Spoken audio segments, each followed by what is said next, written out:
should be live, just checking everything, and I believe we are disco. We are disco. Hey everybody, welcome back to another RSG Jedi Academy. If you guys are new or wondering what this is a Q&A show. This is where we hang out with you wonderful folks, bring you the best and brightest of content creators, and sprinkle in a little bit of mental damage, which is me today representing the RSG crew. And we are here to answer your questions about Star Wars Galaxy Heroes. So if you've got a question, the way it works is like this.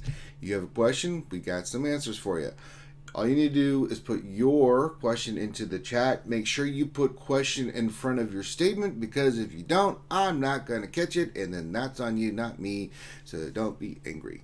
But yeah, it's real simple. Just make sure you put question, then whatever you want us to, your question is, put it in there, and then we'll get it scooped up, and then it's simple Simon. We put it in, we get it, and then we'll get it to each of our panelists, and we will go round robin and have them talk about the latest and greatest about what's in your mind in the Galaxy Heroes. So it's a good time, and yeah, so good morning to all you guys out there. Sorry, getting everything set up a couple minutes late, but that's okay. That's okay.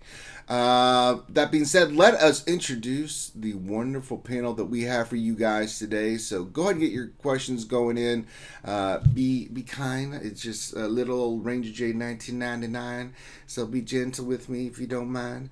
And let's introduce our panel. So we'll just start going here and introducing everybody. First and foremost, we've got the man, the myth, the legend, our returning champion, Warrior from Warrior Presents is here. What's happening, yo? Hey, nothing much. Not much going on in the game here lately. So kind of a quiet week, right? Yeah, super quiet yeah, week. We have nothing really to talk. Yeah, nothing to talk about. No dumpster fires. Mm-mm. Yeah, no dumpster fires at all. Nothing's aflame. There's no reason to panic other than, giving away, the second hardest character in the world to get. Just no big deal. I know what you're talking about. Yeah. So nothing to see here. Also joining us today from the Takedown Games, Xylo Takedown, or as I like to call him, the Stoner Jedi is here. Hey, what's up, everybody? Yeah, we don't care. Where's the apprentice? Oh, he's hanging out. He's just hanging out, relaxing. Mm-hmm. It's raining, the hurricane over here and everything. So. Well, that's because I told him to do that, all right? So next time you better, when I say put him on the camera, you don't. These are the things that happen. So we got Xylo Takedown here, and the apprentice. Good. Also joining us, we got Double Trouble from the Operation Metaverse. First of all, we've got the Adam and Eve of Star Wars Galaxy of Heroes, the American and the Canadian, the Russian and the dancer and the American and Kickstarter, the Canadian whiskey and the American Jack Daniels. We've got good old Maurice and T Money for Operation Metaverse here. Hello, Eve. Good morning. I like that introduction. That was particularly weird, but funny, and you laughed. It was. So there you go. See, weird is a good thing. Weird is a good thing. Listen, I may have brain damage, T Money, but I have brain damage. I'm just going to leave that sitting there, okay? And then last but not least, coming in finally, able to be here for one of these. It's been a while. He's been busy with plans of world domination and coming up with new kind of ways to make cute little frosting for cupcakes. Ramon from the Alliance is here finally. Ramon, what's going on, brother? Not much, brother. I definitely took a couple of moments out of making frosting for my cakes. And world domination. Don't forget about the world domination. And world domination. That's the important thing right there. And I'm glad to be here, man. Yes. And as you guys know, it's just me today because the Troll Extraordinaire Finn is in Chicago hanging out with the skewers, doing work. Notice quotations, work. So no Finn today, so no pork, none of that nonsense. So let's just get into it. Start getting your questions in. I will be scooping them up and keeping track and losing my damn mind because just me. Just a side note today, I will be doing the Jedi Academy here, so that'll be a lot of fun. And then I should be doing my GAC right afterwards. I'll do my GAC. And then we'll have a break, and then I'll be back tonight to hang out with you guys some more. And then we'll do we'll do a few hours of Battlefront, hang out, have some fun. It's what we do here. So just a little side note about what's happening with this program today. All right. Not much going on. Let's just get to the questions. No, I'm kidding. There's quite a lot going on. Oh, I don't know.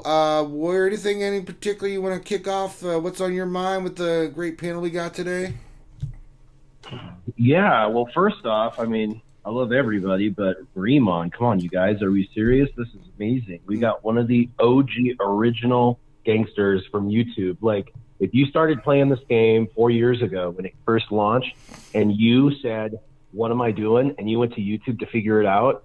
If you were Arnold, if you were mobile, if you were warrior, you would turn to one channel, and that channel included a guy named Ramon that would give you some sound advice on how to use Akbar with Princess Leia and Sunfac when he first came out. And then you would turn yourself into a YouTuber and start making semi-quality content after this gentleman, and that would then become your side gig for another 3 years. And that's my story. Ramon's the man, so I'm glad to have him here today. He hasn't been on for a while, so I had to prop him up a little. But no, for this week, other than the dumpster fire and the gasoline thrown on it, it's fine. Everything's great. That's super awesome, amazing, wonderful. Yeah, great. Yeah. What do you mean, Warrior, about dumpster fire? So giving away Darth Malloc incidentally, and there was so many layers of trash here. So first off, there were people who already had him and was just getting free shard currency. It was like, okay, whatever, that's cool. I guess, but then they were like, well, it was unintended. So then we're like, well, what are they going to do? Take our shard currency away? Or how are they going to take it away if we spent it on gear already? So then there was that layer. But then you go deeper and you go, oh, well, then there were people who didn't have Malloc, who did the dark side a second time and got shards for a second time when they shouldn't have.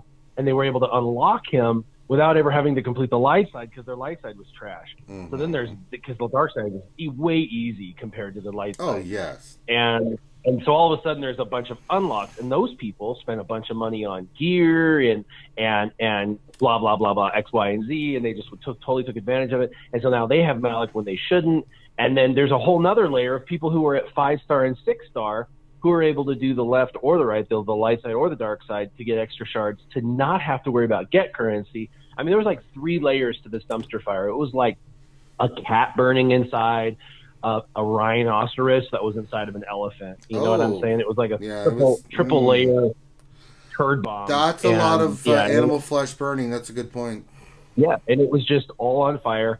And then they were like, but to their credit, they are able to snapshot, much like Windows. You're able to roll back before the virus. They're basically able to roll back before their error and snapshot character development. And basically they're going to the Mallocs, and any Malloc, they're going to roll back to exactly where the Malloc was prior. And then anything that was spent on that character from now until that time at midnight, they're going to return into your inbox. And then everybody's getting that currency for the shard shops. If you got all of it, you're getting no more. If you got some of it, you're only getting some of it. And if you're getting, none of it, then you'll get all of it. It was like 2,200. Mm-hmm. So basically, everyone will get 2,200 currency for the shard shop and 250 crystals. And everybody who got the wrong Malloc won't have it anymore. And so anybody who's upset with their solution is a cheater. I'm just kidding. But no, for real, everybody should be happy with the result, because at the end of the day, while it was, it's just them, Friday break the game, but the fact that they were able to not leave it that way for the weekend is actually surprising. I'm like, wow, that's pretty cool. Hey, we don't actually have pain and suffering for the weekend, unlike the gas event. The gas event. All right. Anybody? Let's just go around here. T Money. You never tell us what you think. What do you think happened this week? You wish. Yeah, I do. It's so... Yeah, I mean, it was an okay week. I got really excited. I was like, what a creative idea for those with a 7-star Malloc to just give us the shards when we replay the event. I was like, that's just great, it's sometimes they give zetas or omegas or whatever for these events, but I was like, oh, that's a great idea. Especially because they've taken so many stores away from us and with gear in them, right? There's, you can't get gear using get anymore. Like, God forbid you buy gear using get too. So here we are with all this shard shop currency. I was like, great. Made an announcement on our Discord for people to like make sure they did it. And then like 45 minutes later, someone's like, hey, T-Money, it's a bug. I was like, oh man. So yeah, you're welcome, CG, for prompting hundreds of people to go into the event. But yeah, I don't know. It's been a weird week. It's weird to see this character that we tried so hard to get at like year 7, year 8, sitting in people's rosters in Grand Arena. It's kind of a strange thing. This definitely didn't happen with Darth Revan, People had him at like year 9 and stuff, but lots more people, in my opinion, had him at year 11 a lot faster. So yeah. Yep. Good old Maurice. I know you weren't too happy. Oh no, but I was pissed. I woke up and I'm like, what is going on? First message I see is good old Maurice, like, I'm like, oh my god. I reached out to a couple good people. Old Maurice is angry. I better go check this out because that doesn't happen too often. I'm like, well, no, I even messaged Warrior too, because Warrior's a sensible, fair guy. I was like, do I have a right to be upset about this? And I was like, yeah.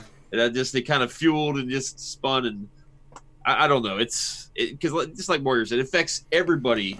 It doesn't matter how it affects everyone in the game. Like it just, and I don't blame anyone for taking advantage of it. And I don't think. No. I hope I didn't come across as that when I was ranting yesterday, but yeah, just no, not at all. I mean, it was just bad. No matter how you looked at it or how it affected you, right? It just affected you as everybody differently, and it was not good. Well, you have to think it's such a small percentage of the player base watches YouTube, really reads the forum, utilizes the tools for the game. Think about all the tens and hundreds, maybe, of thousands of people that like, oh, look what I get. And then they just go in there without just taking it away from them. Like, they don't even know what's going on. Like, they don't know. They haven't read the forum posts. People are wake up on Monday and not have their 7-star Malloc anymore. Yeah, just like, hey. Like, that's...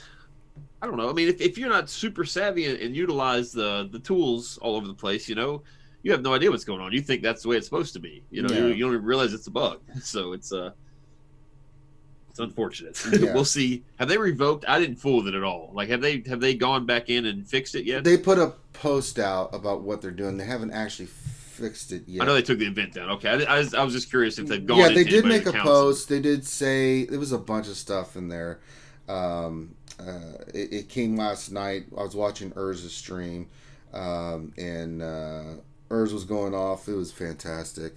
Oh, let me read this one. Okay, I'll read this one. Yeah, I think it's there's a lot of. The plan. Okay, I see it. Okay. Yes, good on the plan. Good on Maurice. Yes, the plan. Say. So we'll let good old Maurice digest that for a second. Xylo. Our good friend Mobile Gamer and some others were not too happy yesterday. They're just unhappy period for this last week with the GAS and this stuff. What are your thoughts, my friend? I've never seen Mobile Gamer that upset before. I mean, I made a quick little video too about it. I saw your video too. That's why I went to you. It's just like, yeah, I mean, like at the end of the day, it does have this like ripple effect between the players who got Malloc second time around, right? I mean, even this last time around, obviously you've seen the players unlocking him with only the dark side requirements. I mean, obviously it's something that they could have obviously prevented. You know, I mean, a lot of the other content creators mentioned, you know, if they actually played the game, and you know, I mean, it's hard to have something like this when it's popping up at like 3 o'clock in the morning. Yeah, but again, if you know you're active in your own game and you're paying attention to when these events are launching and bugs, mechanics, everything like that, it's just, you know, it's something to easily be prevented. But something that went over what, like 12 hours, 15 hours. I mean, the community got their hands on it, and then, you know, had enough time to make content on it. And I mean, like, it was a dumpster fire waiting to happen on their part. And at the end of the day, it's something that they need to really address too. And then I thought it was hilarious too that, you know, Urza made a really great point last night that, you know, if they're only giving us 250 crystals for something like this, I mean, like, I spent the shard shop currency, so they couldn't take that away from me either. You know 250 crystals is what they're giving us? Yeah. Well, Yeah, it's a joke. Oh, man. It's a joke. But at the end of the day, I just, you know, I'm hoping that they can kind of compensate a little bit more than 250 crystals. I mean, I hope good old Maurice's reaction right there is kind of enough for a sentiment to what they need to do, right? Yeah, Urz was not too. My bad. I mean to cackle into the mic. No, my bad. no, it's No, fine. that No, was it's fine. that was That's Urz was a lot necessary, more right? angrier than you. Urza was like red in the face, and I wasn't even watching. I could tell he was red in the face. Yeah.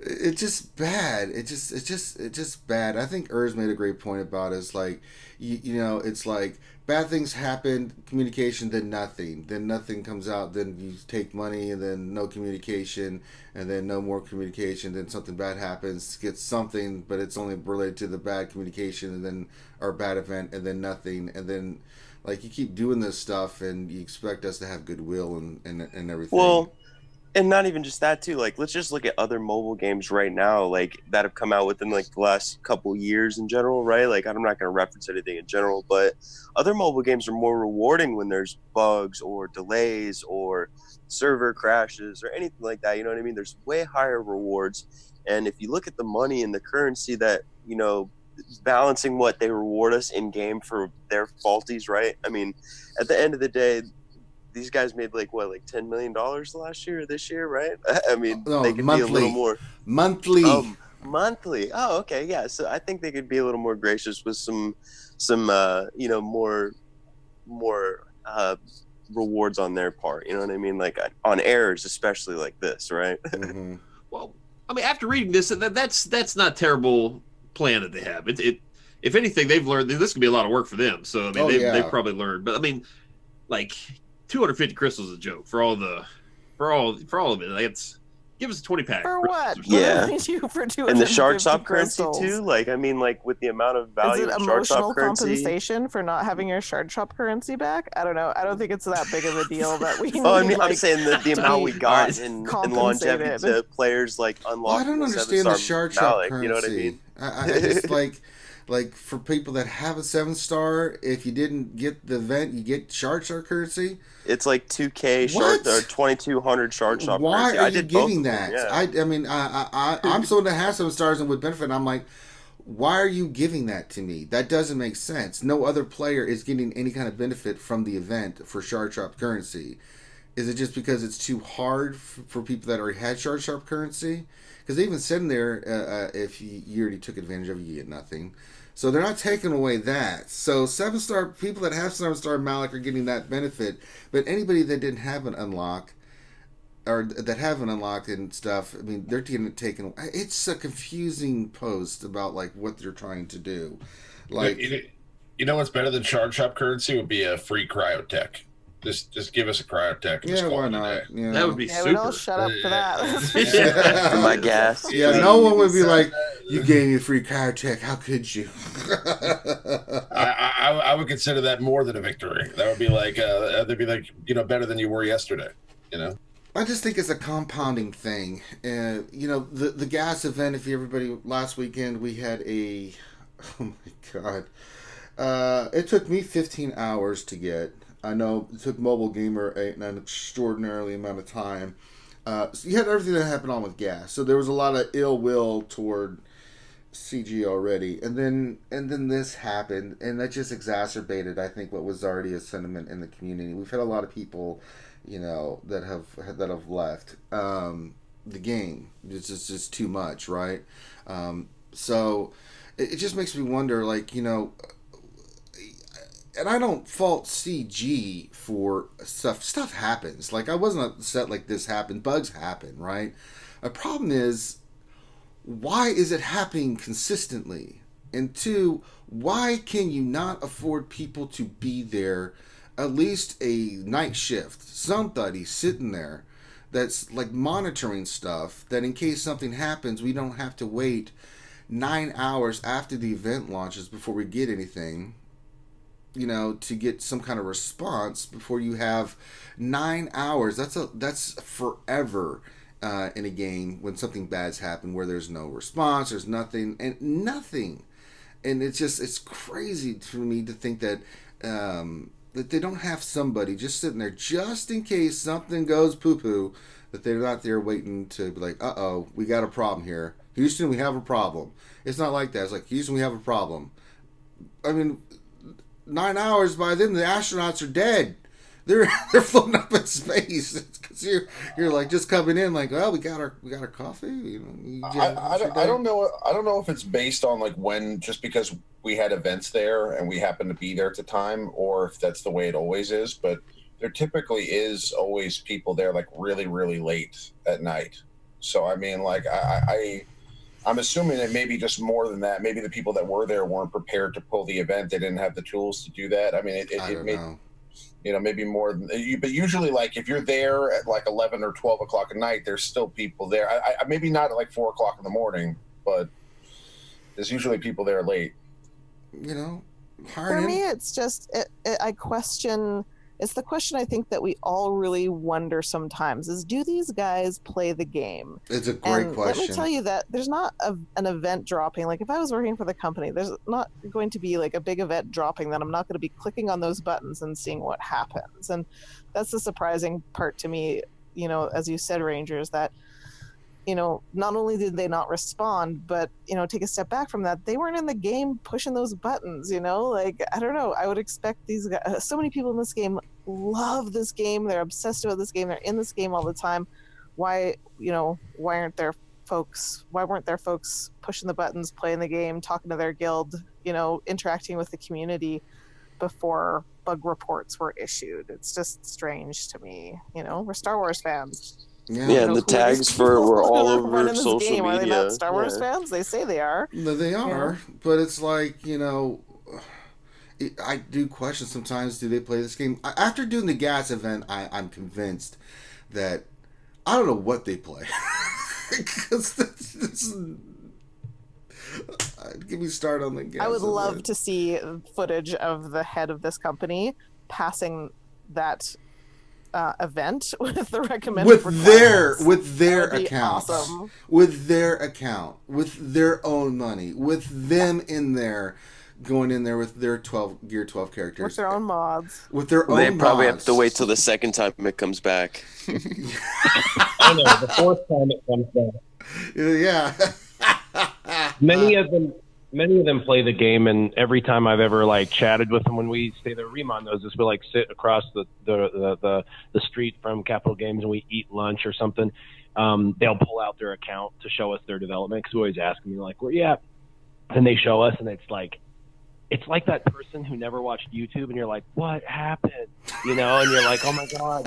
And you're like, "Hey, can I help you out?" And they're like, "Actually, I watch your videos. You're pretty good, man. Like, you got a good farming guide or whatever, but I just kind of beat to my own drum." I mean, they're that guy. And pretty much everyone I looked at that was like that. There's very few that play that are actually competitive. And there are rules in play. From what I understand, they're not supposed to get into the top 100 of their shard for the ships or arena, which helps them to not really care about the development, because at that point they're just playing to understand the mechanics of the game. But I didn't find anyone who was like hyper competitive and had like the greatest of the greatest. They just didn't. All of them played, but it was a very casual. And then there were some that just didn't even play. They just didn't even play. They were like, "Nah, man." He's like, I do this 8 hours a day. Why would I want to sit down and do it for another 2 hours when I get home?" Which was actually kind of legit. So. Well, that is legit, but I mean, like, they have the test environment. You could even get a good sense of things competitively or some kind of thing if you got into the test environment and really played that in there, right? And the thing is, I don't know why they're not still taking advantage of you guys in the damn test environment. I bet you 99% of this gets solved if they're in there in the test environment with T-Money and Warrior and everybody else saying, hey guys, we got this coming. Anything you're noticing? Anything? Any ideas? No. Well, it's more than that, Ranger. It's like, you know, we have a server with these guys. I report bugs all the time. Sometimes they're innocuous. Sometimes they're pretty significant. And there's no response. You know, it's really changed over the last while. You know, yeah, Ursa said they think that we're really feeling that right now. You know, that there's not this kind of. It feels, you know, when I started playing Marvel Strike Force, I was like, this is weird. Like, there's these people who don't talk to us that make the game, and it was just kind of shocking to me because Star Wars Galaxy of Heroes is the first game I've played so obsessively. Playing MSF in a similar way, I was like, wow, you know, we have a very different community at SWGOH, and so now I kind of feel like it's definitely more of like a professional relationship, you know, with Capital Games, where it's just like, you guys are over there, we're over here, and you know, it's just kind of like minimal effort, which maximum I don't rewards. That's understand. I don't get it. Urs was talking about that last night. That, for instance, you know, the last GAC he did, there was a cheater. He reported it, and some of you guys were like, "Hey, check this out. This is bad." You talk about cheating and nothing. And I'm like, what is going on over there at Capital Games? You know, ever since Carrie left, the communication has sucked. It really has sucked. It has been just non-existent. Other than, hey, here's new stuff coming, that's it. Or a response to something bad that happens. Like, there's been like honestly, I think it's their new director or whatever. I think it's from his direction that basically he wants zero communication to us YouTubers. I truly feel that way. I believe that this is all directed by him, because if he wanted open lines of communication, he's the leader. From the leader, it floweth the direction, you know. So if he wanted it, he would have said, hey, you're going to be responsible for communications. Make sure that you respond to each and every whatever, blah, blah, blah. He could very easily have done that. But communication actually went from mediocre and crappy and off and on to not completely non-existent. I think in the last 6 months, I've seen 3 times in 6 months that Eric came into the group to actually talk to us, and all 3 times it was to be snarky and then leave. That was it. There wasn't actually any involvement of anything. And now, to be fair, that group, I just left it yesterday because it's the group that we were in, the Game Changer chat room, has just turned into like a bitch session, excuse my language, but that's what it is. It's just everyone's pissed all the time. Nobody, none of us are happy. We complain about stuff. We meme about stuff. We try to tell them about stuff and they won't listen. So then we're complaining about it because it's well, we just, reported a cheater. Are you going to do something about it? And it's no. It's well, I guess I'll be making a video. It's and it just goes on deaf ears. And I know they read everything. And that's the part that pisses us off because we all know that. I know. They watch everybody. I know that for a fact. And they won't even, they just won't even respond, knowing that they are pissing us off. And there's not even an acknowledgement. So that's where I was you know what? At this point, they're using it as a means to just frustrate. So I'm just leaving. I'm not even going to be a part of that. I've been beating at my own drum for a long time now. So I'm just going to do my own thing. We have a different chat room anyway, a Game Changer chat room that we're all in. That's actually a fun social chat room. And we just all turned into friends anyway. So I'd rather just be in that one and socialize. And they don't need to be privy to our socialization. We can do that on our own. We don't need them to support a Discord, channel. In my experience now with working, with these community managers and things like that, it seems like, well, this is just from my perspective, that across all of these games, all the EA games like Anthem and Star Wars Galaxy of Heroes and Madden, if you get a person in charge that's in charge of communication to the community, that's not necessarily really good at communication, there tends to be a disconnect. And that's the situation I think that we have going on here. It's pretty much that the person that's in charge in some of these cases is also tasked with being the person that's in charge of communicating information to other people. And sometimes they're good at one part of their job. Like, let's say they're good at the part at the office of making sure that the content gets released correctly and all that stuff. But then they're not necessarily great at the other part, which involves communicating to the community and making sure that everybody understands what's going on, and maybe even deciding when to and when not to speak. And that's a big deal, especially when it comes to larger AAA companies like EA, And I feel like that's kind of the disconnect right now, is that there's just a failure to communicate here, But besides that, one thing that Mobile Gamer mentioned yesterday in this video, I did check it out, and that I thought was kind of interesting is that, these events, like when you complete them, they don't come back again, right? So like you could never play the Starforge Showdown again just for fun, even if you wanted to. So it's like you just, for you, it just doesn't show up unless you haven't beaten it yet. So, I mean, I think that just for people, even if they weren't going to give you the shard rewards, I think that these events on a regular basis, especially since, the game is just full of so many things that we just do repetitively over and over again. Grand Arena Championships, TW, TB. To occasionally sprinkle in like a different event where if somebody just wanted to go in there and maybe earn some extra gear or something like that to go complete the event again, they should do that. How they created an event with a pattern, and they spent all this time doing the Starforge Showdown, and they created all these graphics, and they obviously put a lot of work into creating the event, and it's cool.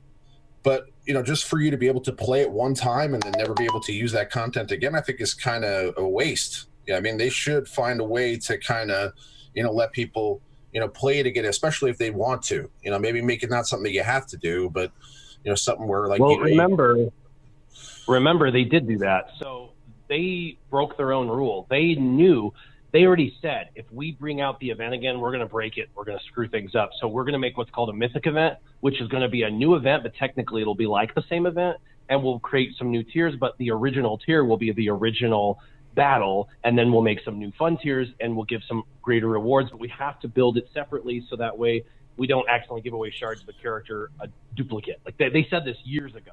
So they've started building these mythic events on these legendary events. Like you can go in and, the Mythic Yoda and the Mythic EP1 and just a few different ones that have some mythic.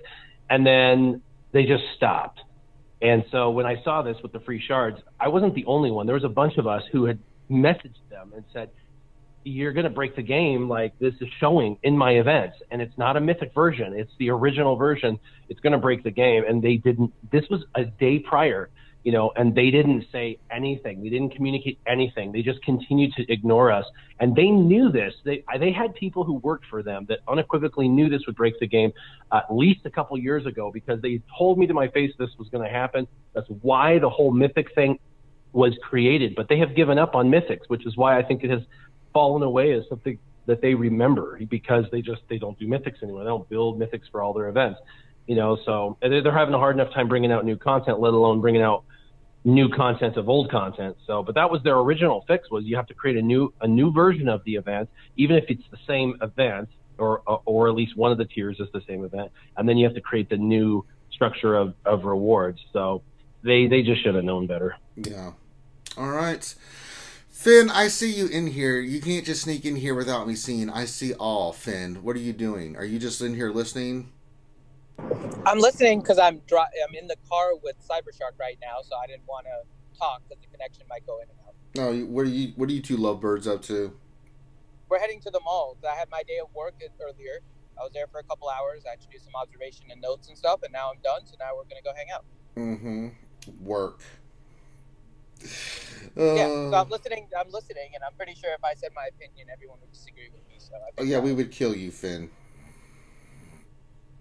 You and Sabershark go have a wonderful day. No, of course we wouldn't kill Finn. We value his opinion. No, I'm not going to kill him. Well, you're not going to say publicly that you're going to kill me. I'll just choke you out later, yeah. Yeah, I know. You're not just going to say you're not. And you're not here helping me. You're out there having fun with Sabershark, so you be quiet. I'm doing this all myself. And That's what I was doing. I was being all quiet. I know. I just want to say, because Except the for the chat. people in the chat are like, hi, Finn. Oh, God, it's sick. It's just sickness. All right. Let's get to the questions, because, man, are they flying in. Let's start rocking and rolling here, because, man, we got a lot of questions. All right, so we'll start with Warriors. I'm just going to work my way down. All right, so Warriors from Apros one question. My biggest issue yesterday was that the TW review isn't working. Why isn't anyone talking about the real issues? Bird. What's up, apropos? What's up, brother? Yeah, it's another known issue. It's been reported on forums that they're aware of it, but I think it's like priorities to them, and the preview, whatever, isn't something that makes them any money. They're not too worried about that. So they're going to fix the Malloc thing because that affects their bottom line first, and then they'll worry about things that don't directly affect their bottom line. So get in line is what I'm saying.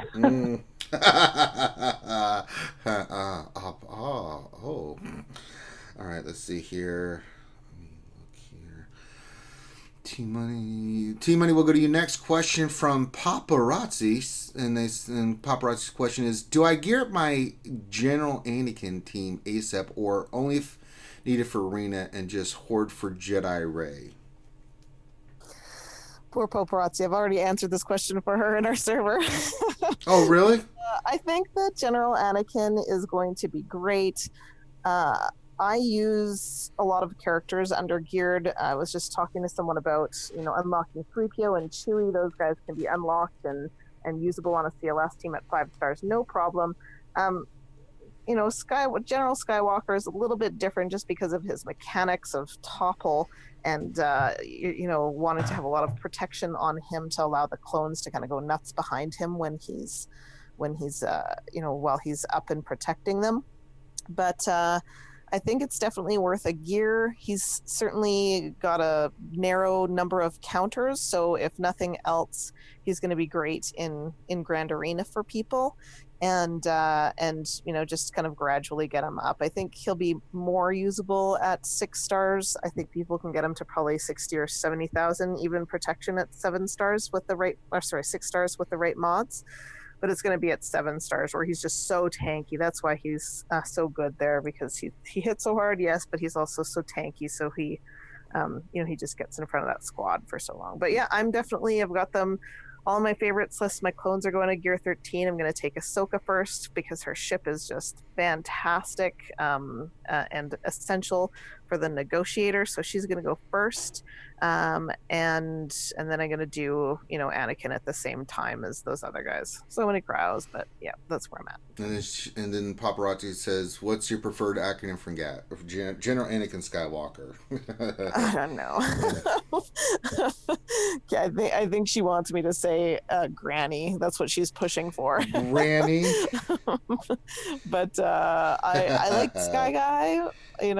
It's hard to write. I don't know. So I'm trying to push for G $, which, people are just naturally saying G money, which is fine with me. But I don't know. I think we're just going to be it's just going to be Jen Skywalker or something. We're going to end up on. Usually we have a nickname by now, though. I'm just going with gas. We're simple creatures. We always go with what's, the simplest, fastest. Well, the bot developers have gone with gas. That's what they're listing it as, the acronym. I'm like, sure. I guess it's in stone now. Yeah. I kind of like Sky Guy, but people are like, oh no, gas, Sky Guy, they'll think I think both work. All right, Gom, CD Danger says, question, how does the fast Malloc strategy work as opposed to tanky Malloc? Well, it depends on how fast. If you can get your Malloc out in front, very first on your team, you can dispel any sort of opposing taunt or anything. That way, when it's Darth Revan's turn next, he can go right for the leader and fear the entire team. That would be what I think it is. Yeah, I ran it for a little bit. Yeah, it's if you do want to try this though, it's very taxing on your secondary speeds because you still need Darth Revan and Bastila to go fast. So it can be. I ran it and it absorbed way too much of my secondary speed. I had to bail on it, but that's why you do it. You got to have the super mods to do it because all it takes is someone to have that one speed faster than you in GAC or your arena, and it doesn't work. So that's the thing, you know. So I think most people prefer Tinky Malloc anyway. You know, if you could put a bunch of high protection tenacity mods, man, he can be a pain in the ass. It's like, damn it, I'm not landing anything on him. Why is this happening? I can't kill him. It's regenerating his health. So yeah, that's how that work. Okay, next question for Xylo. From Buzzsaw VG question: if CG made you the lead developer for SWGOH, what would you do to make SWGOH fun again? Oh man, that's a question for everybody. That's a lot of pressure. Yeah, I know. Yeah, that's a question for everybody. If anybody wants to pipe in, we'll start with you, Xylo. But if anybody has a thought, then we'll let them jump in as well. But what do you think, Xylo? I mean, for me, I would just like to see another raid. I mean, I think that's just something that's kind of simple. I mean, and then like Warrior mentioned too, adding to more of these mythic tier events, or possibly finding a way that they can, even make an event like a bi-weekly event, kind of with like mod salvage or the ship salvage and stuff like that, right? Like one for maybe some like guild event currency and some more character shards, something to kind of help newer players climb for their roster and stuff like that. Kind of like the Kira Scoundrel event, right? And then also have some crystals, something like that, to reward characters who are trying to hoard and hyper focus a little bit more. I mean, that's the only thing I could really ask for that I can think of. Anybody else? Lead designers? Well, they could. Yeah, I will totally dive in here. They could definitely add a VIP system and create a monthly subscription where you pay and you get a certain amount of crystals, and they can take a certain amount of money from each month, and it can go towards getting things. I would also create a cap for spending because I think that would be a healthy thing to do. And then I'd say, like, when people do spend a certain amount, that they've earned like some sort of a right to earn other perks. Like, I don't mean necessarily in-game advantages, but what I mean is like cosmetics, or I would create a system that would make people feel rewarded that have spent thousands and thousands and thousands of dollars to keep this game alive over the years. Yeah. And I would also create a I mean, listen, I think the free-to-play side of it is actually pretty good, to be honest with you. I think that they've been pretty fair over the years with giving everything out, over time. Again, I think that for the health of the game, another thing that they could do, and something that they actually discussed recently, would be create some sort of like a sandbox mode, or an alternative to Galactic War, that can, that you can go and have fun in and actually play against competitive teams and try to practice your other teams. Because some people, would like to be able to go in and just play the game over and over again without having to refresh and wait 10 minutes to try another battle against a competitive team. I mean, it'd be nice to go in and just be able to endlessly try different battles and not have to worry. I mean, it's always been annoying to me that they still have that 10-minute timer on Arena. I think that's crazy. I don't know. Yeah. But, at this point, I mean, what the 50 crystals, I mean, come on. I don't know. I just think that's kind of ridiculous. But any other game you play like this, you can play as much as you want for free at any time. You know what I'm saying? And then the other, if you want cosmetics or additional content, you pay for that. I mean, those are just a few things that I could think of. All right. Anybody other lead designers, head developers, people want to say something? I think Sandbox Mode is probably because like he just mentioned, you have 10-minute timers in between your arena battles. So I guarantee that most of the forum posts and just people throwing stuff around everywhere is in those like 7.5 minutes in between your battles. So if you give us like stuff to do, like we won't have time to, I don't know. Definitely Sandbox Mode. Yeah, I'd love to be able to bring Finn every day. Hey, everybody, me and Finn are back. I'm going to beat his ass. Wait a minute. All right, let's get to the next question, and we'll go to Ramon here from Jorge Calvagante. Question: did anyone get lucky with counters to Anakin? I've tried Rebels and got pretty close. First shot Anakin, Luke removes Rex turn meter, and my entire team goes first. Then I died. Can you see it working? What do you think, Ramon? I missed the beginning part of the question.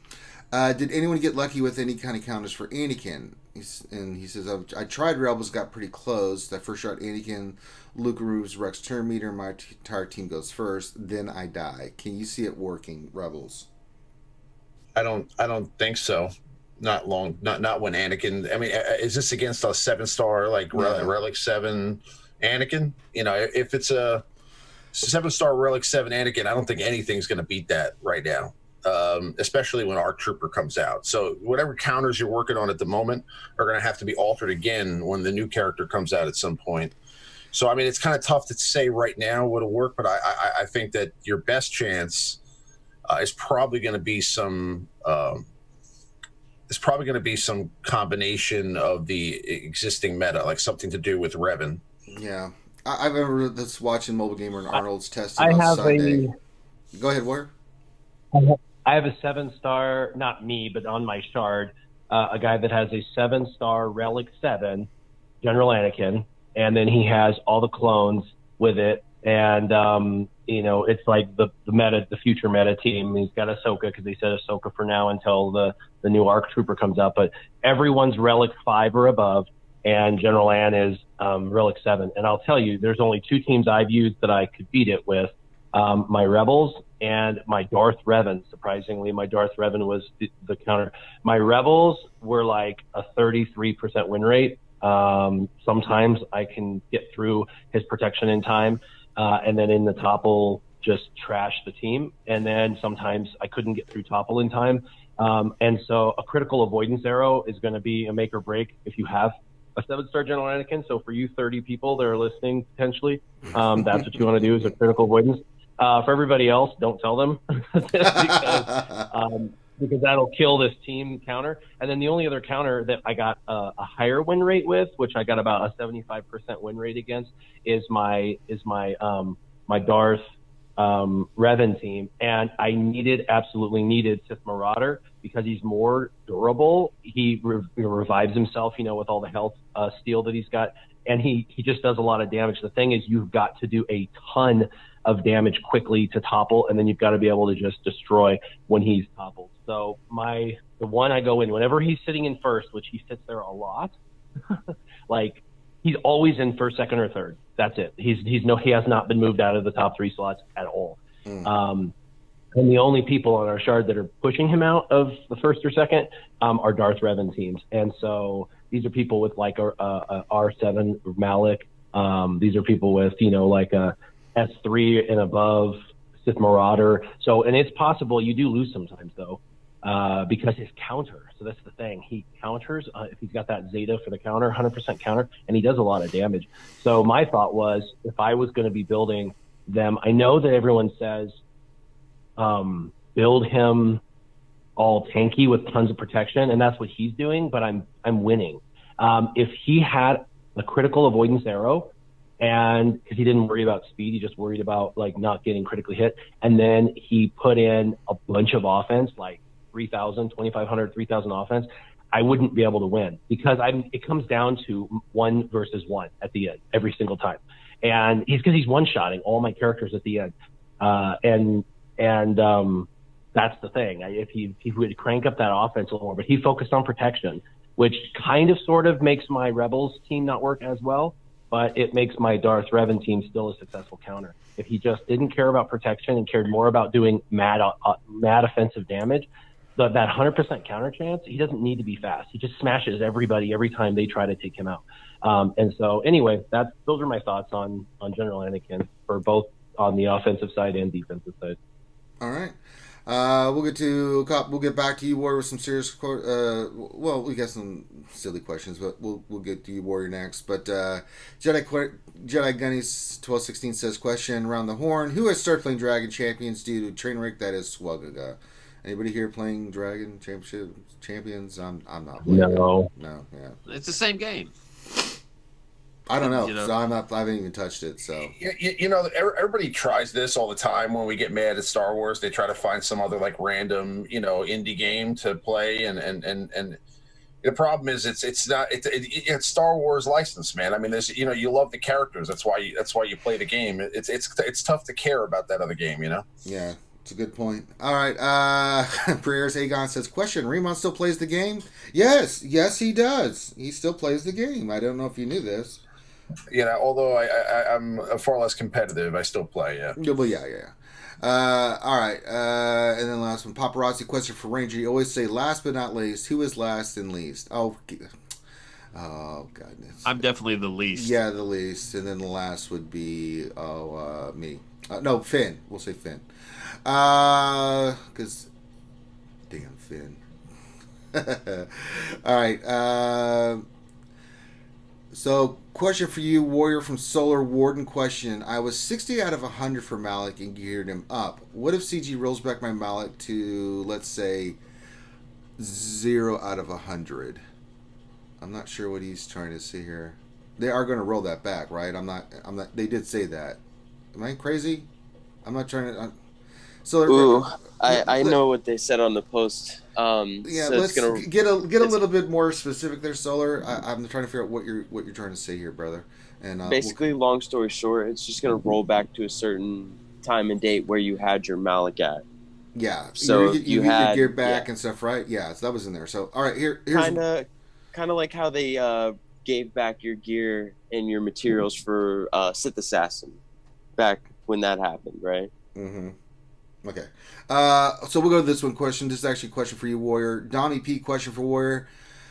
I check your roster for modding strategies frequently, and I've observed many top guild players gear 13 Plo Koon. I love his ship, but where do you use him squad-wise? I don't. It's for ship then? At my level, even a gear 13 relic tier 1 character doesn't get used. So just, yeah. All right, now are you using his ship? Do you have like a negotiator unlocked? Yeah.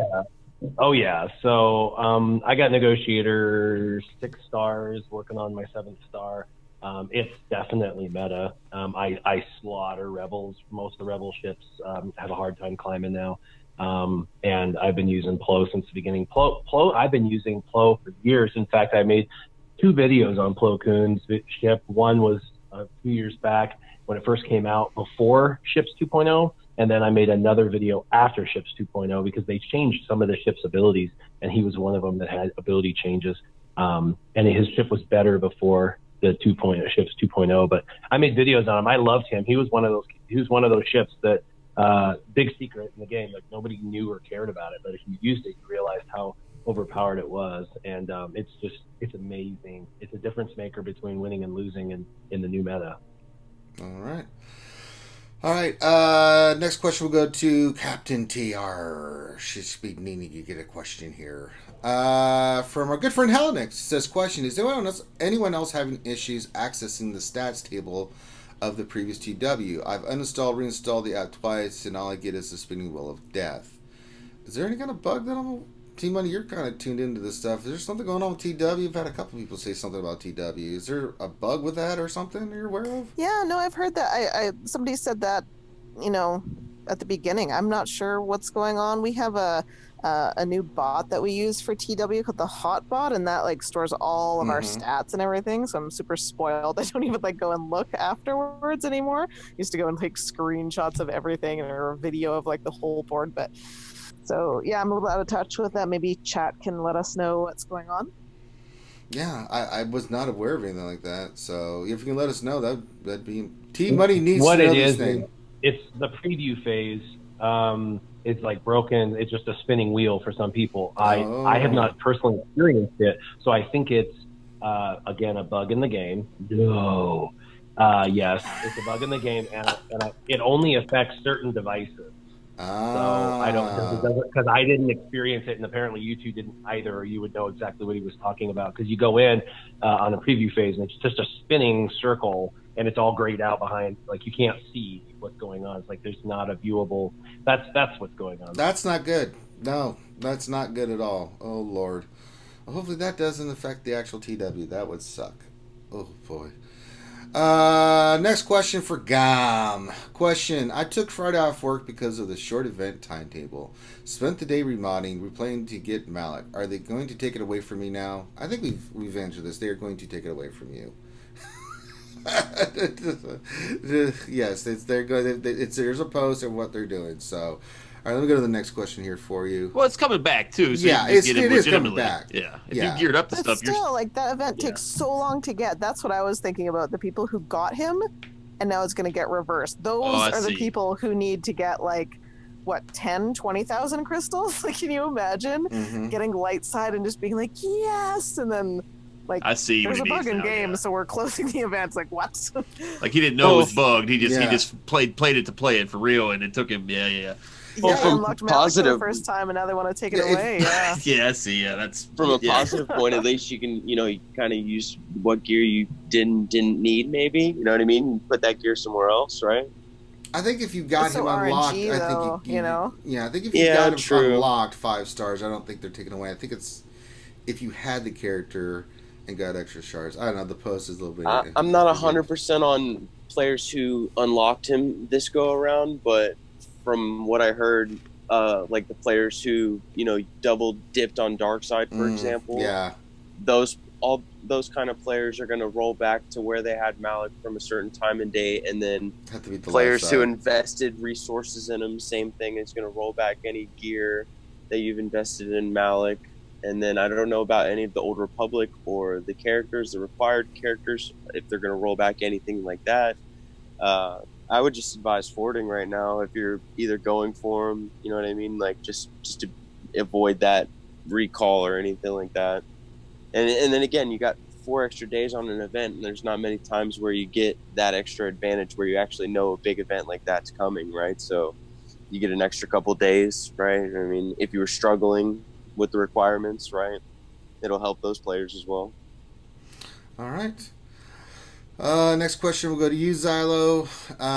From Stonewall, it says, question: it seems that the top 5% of players thinks the Malloc shards are a bad thing, and the lower 95% think it's the best thing ever. Your thoughts?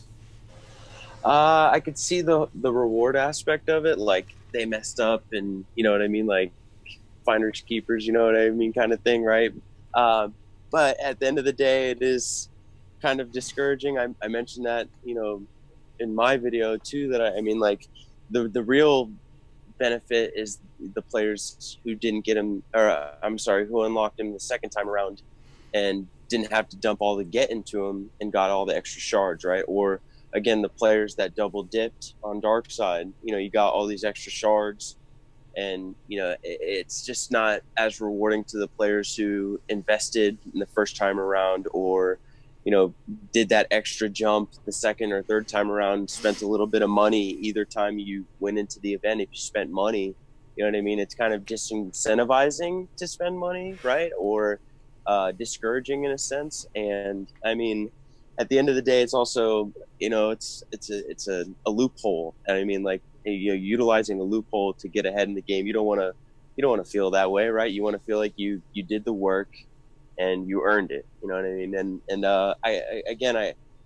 the players who are there and are actually meeting the requirements and working for it, those are the focused players, and they want to feel like they've earned it too. And not facing somebody in Grand Arena Championships or TW, for example, with Malloc and they don't have the requirements or something like that, right? I mean, you did all the work, and now his third time around, it doesn't feel like it's as much work. It's not as right. And it's such a great character too. It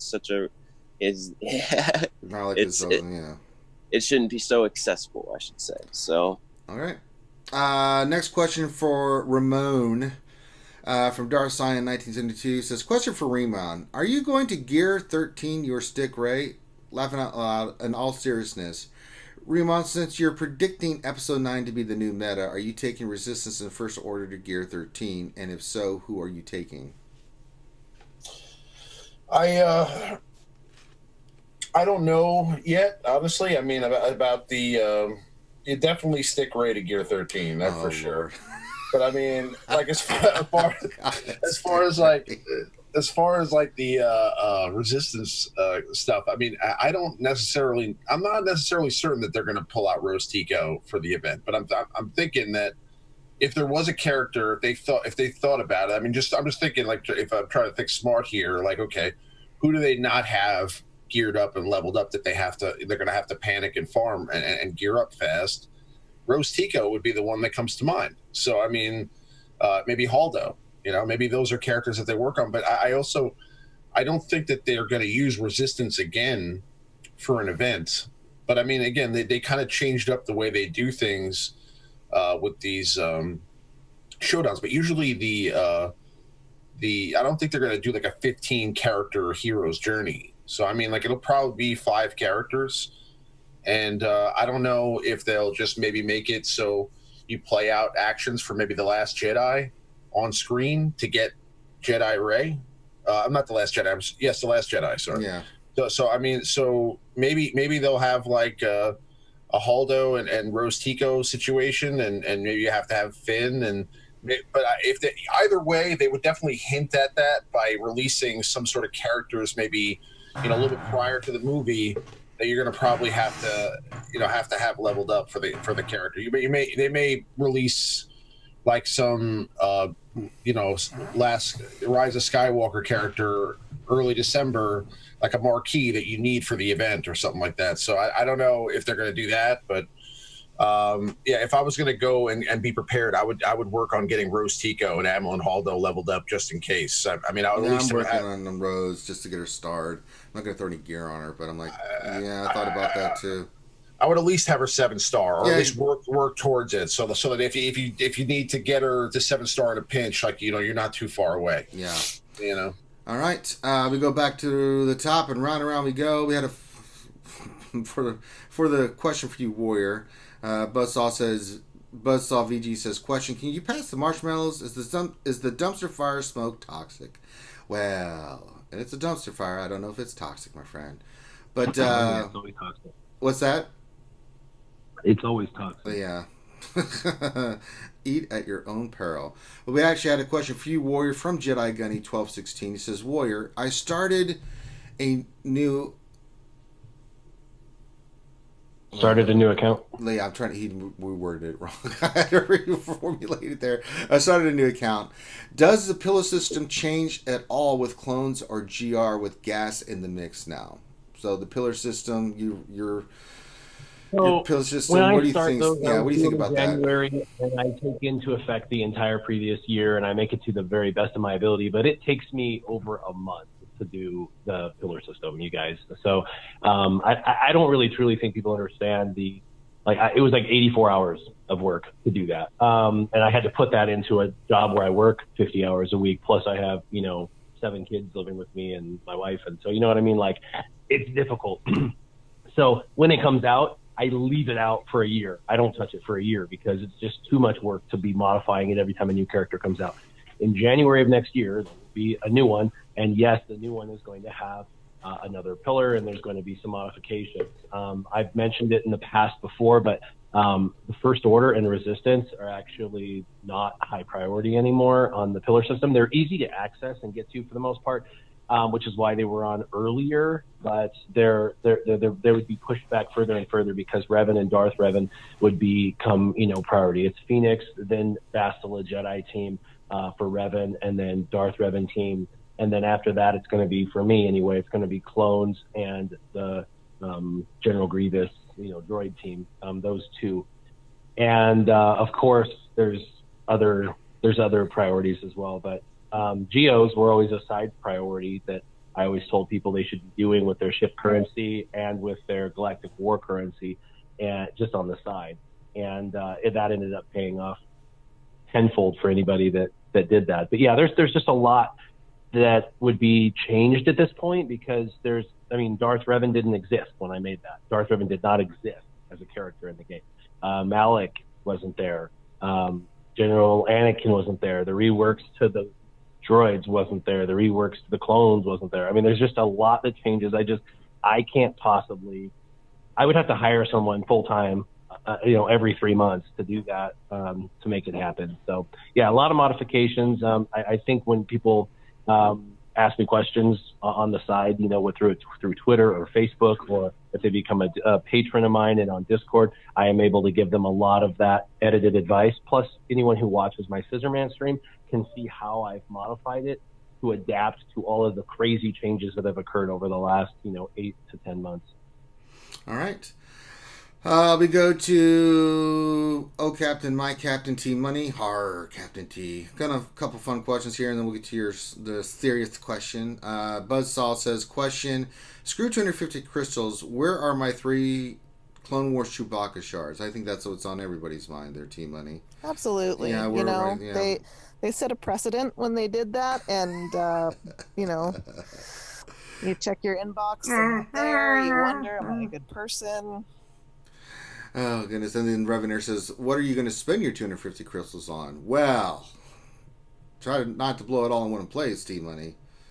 250 crystals. Well, to be honest, I would super duper take 250 crystals because I'm trying not to spend any money on the game right now. Yeah. And I'm really bad with crystal refreshes, just like kind of climbing an arena, and take for granted that, how much it actually takes, how many crystals it actually takes to get to the top. So I try things out all the time, and I lose, and it's not a big deal if I just go and throw $15 at it and buy some more crystals. But now that I'm not spending, I'm like, oh gosh, I can't just spend crystals to climb. So I need to get back up to the top. That's what I would spend it on, refreshes to get back up to 30th, and they keep kicking me down to 60th. Like you won't get top again, T-Money. Darsign 1972. Here's your question there, T. Question. I gotta give CG credit for finding a balance with the Mythic Event bug. What is the panel's thoughts on Epic Confrontation 5-star unlocks? It seems a lot to pay for only a 5-star character. Don't get me started on this. But what are your thoughts, T-Money?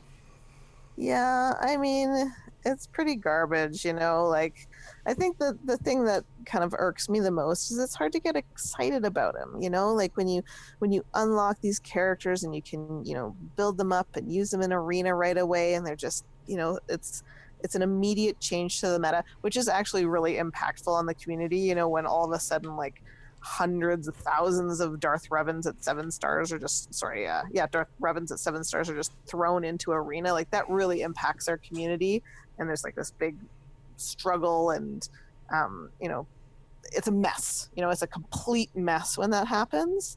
But so I like not having that, but at the same time, you just can't get excited over this character that how do you use him on offense? Is it going to last on defense? It's just so squishy, and Warrior was talking about before, when he's 7 stars, his power is in his damage output. He's hits so hard, but at 5-6 stars, you can't mod for that. You need to mod him just to survive. It's a completely different team.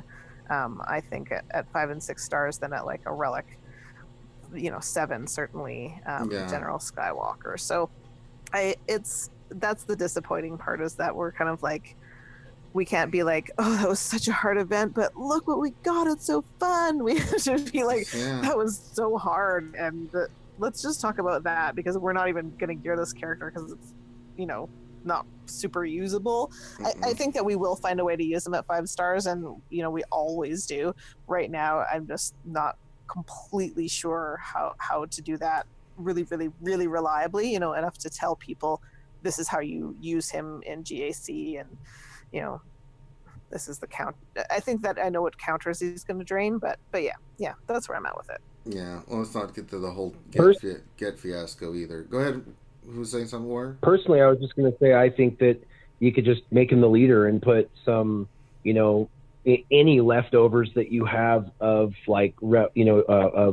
clones or, Galactic Republic or Jedi or anything, just fill him with, those style characters and stick him in the back row, and everybody's going to be, going through, and then boom, they're going to hit it, and they're going to be like, what? I did that with my. Like I said, he's not. you don't want to take him and put him with your clones because it's not ready yet. Like she said, it's a kind of not really there yet. If you put it on defense, they'll walk over it because 5-star is a lot different. And like she said, it's a different world. A 5-star, 6-star. I mean, I have a 6-star, and he's only got 40,000 protection modded. You can smash that in like one shot. So it's just a different world than having like 120,000 protection at Relic Tier 7. So it's just a different world. But I think using him as a surprise leader with a surprise team in the background is something that would be fun, because I mean, it's like sometimes at my level, you just kind of, if you don't keep some good offensive teams, you're just not going to get through. So you got to have 1 or 2 filler teams for the back row or whatever. And I think he'd be a fine leader for one of those teams. Yep. It's really strange. His dynamic really changes when he doesn't have the the 501st behind him. I fought him with the 3 clones in Wampa, and it's kind of like super exciting, and he's like, toppling and coming back. And then when it was just him and Wampa, I was like, okay, here we go again. And you just kill him, right? Like, his leadership doesn't exist without the 501st behind him. So you just leaves immediately. Yeah. So know that if you have the leadership Zeta on him, I think that's the one where it requires all of the 501st to be there. Correct me if I'm wrong, but you're correct. Stick Ahsoka in there, put Shakti on your Galactic Republic team as your dispeller, because he just loses so much if he's not on a pure 501 or team. If he's not developed the way I agree, Warrior. Put him with somebody else and use him as that filler team in the back if your clones are all decked out and your Revan killer or something like that. Don't waste General Anakin on him until he's fully developed. Use him under like a Bastila lead or under a Yoda lead. You know what I mean? Like just throw him as a character to be like that, kind of like a tank on one of those teams. All right. Next question, we go to good old Maurice from Wolfville. It says, question, does CG know what overtime is? This is a 24/7 live service game. Only going with the hotfix and putting everything off till Monday is a FU to everyone. What do you think? Well, I think I don't know. Ramon touched on it earlier. There are people there. Like, I mean, there are people there. I don't know if they're working overtime, but they have people on site. There was no right way to handle this. I don't know. Like, if they took the event down so people couldn't continue to take advantage of it, and they'll fix it. I would much rather them wait until Monday with a full staff to fix it properly than them try to go in there this weekend and make things worse, if that makes any sense. Like, they go in there and start removing. It's in the middle of a grand arena. We've got TWs starting tomorrow, whereas on Monday the TWs are over. Maybe they do it on the day the grand arena cooldown is. Who knows? I'm a little scared this could go sideways if it's not properly handled, I guess. Not being like a shill or trying to I would rather they've already done enough damage. Let's just get it done right and fixed. Right. All right, next question for Stoner Jedi from Darth Rocky TGO. Question, I'm closer to a Padme team than I am a Grievous team. Is it still worth to chase Grievous team first, even though I'm missing 3 core members? I only have BB-8 and IG Gear 11 for the Padme team.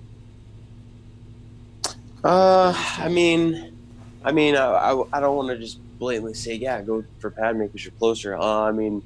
If you're because we know Grievous and the droids are needed for not just General Skywalker, but GOTB. He followed up. I'm sorry. He finished up. He continued. Said, for Padme, I have all members geared 10 to 12. I'm only missing Padme. Well, you got to get her first, so.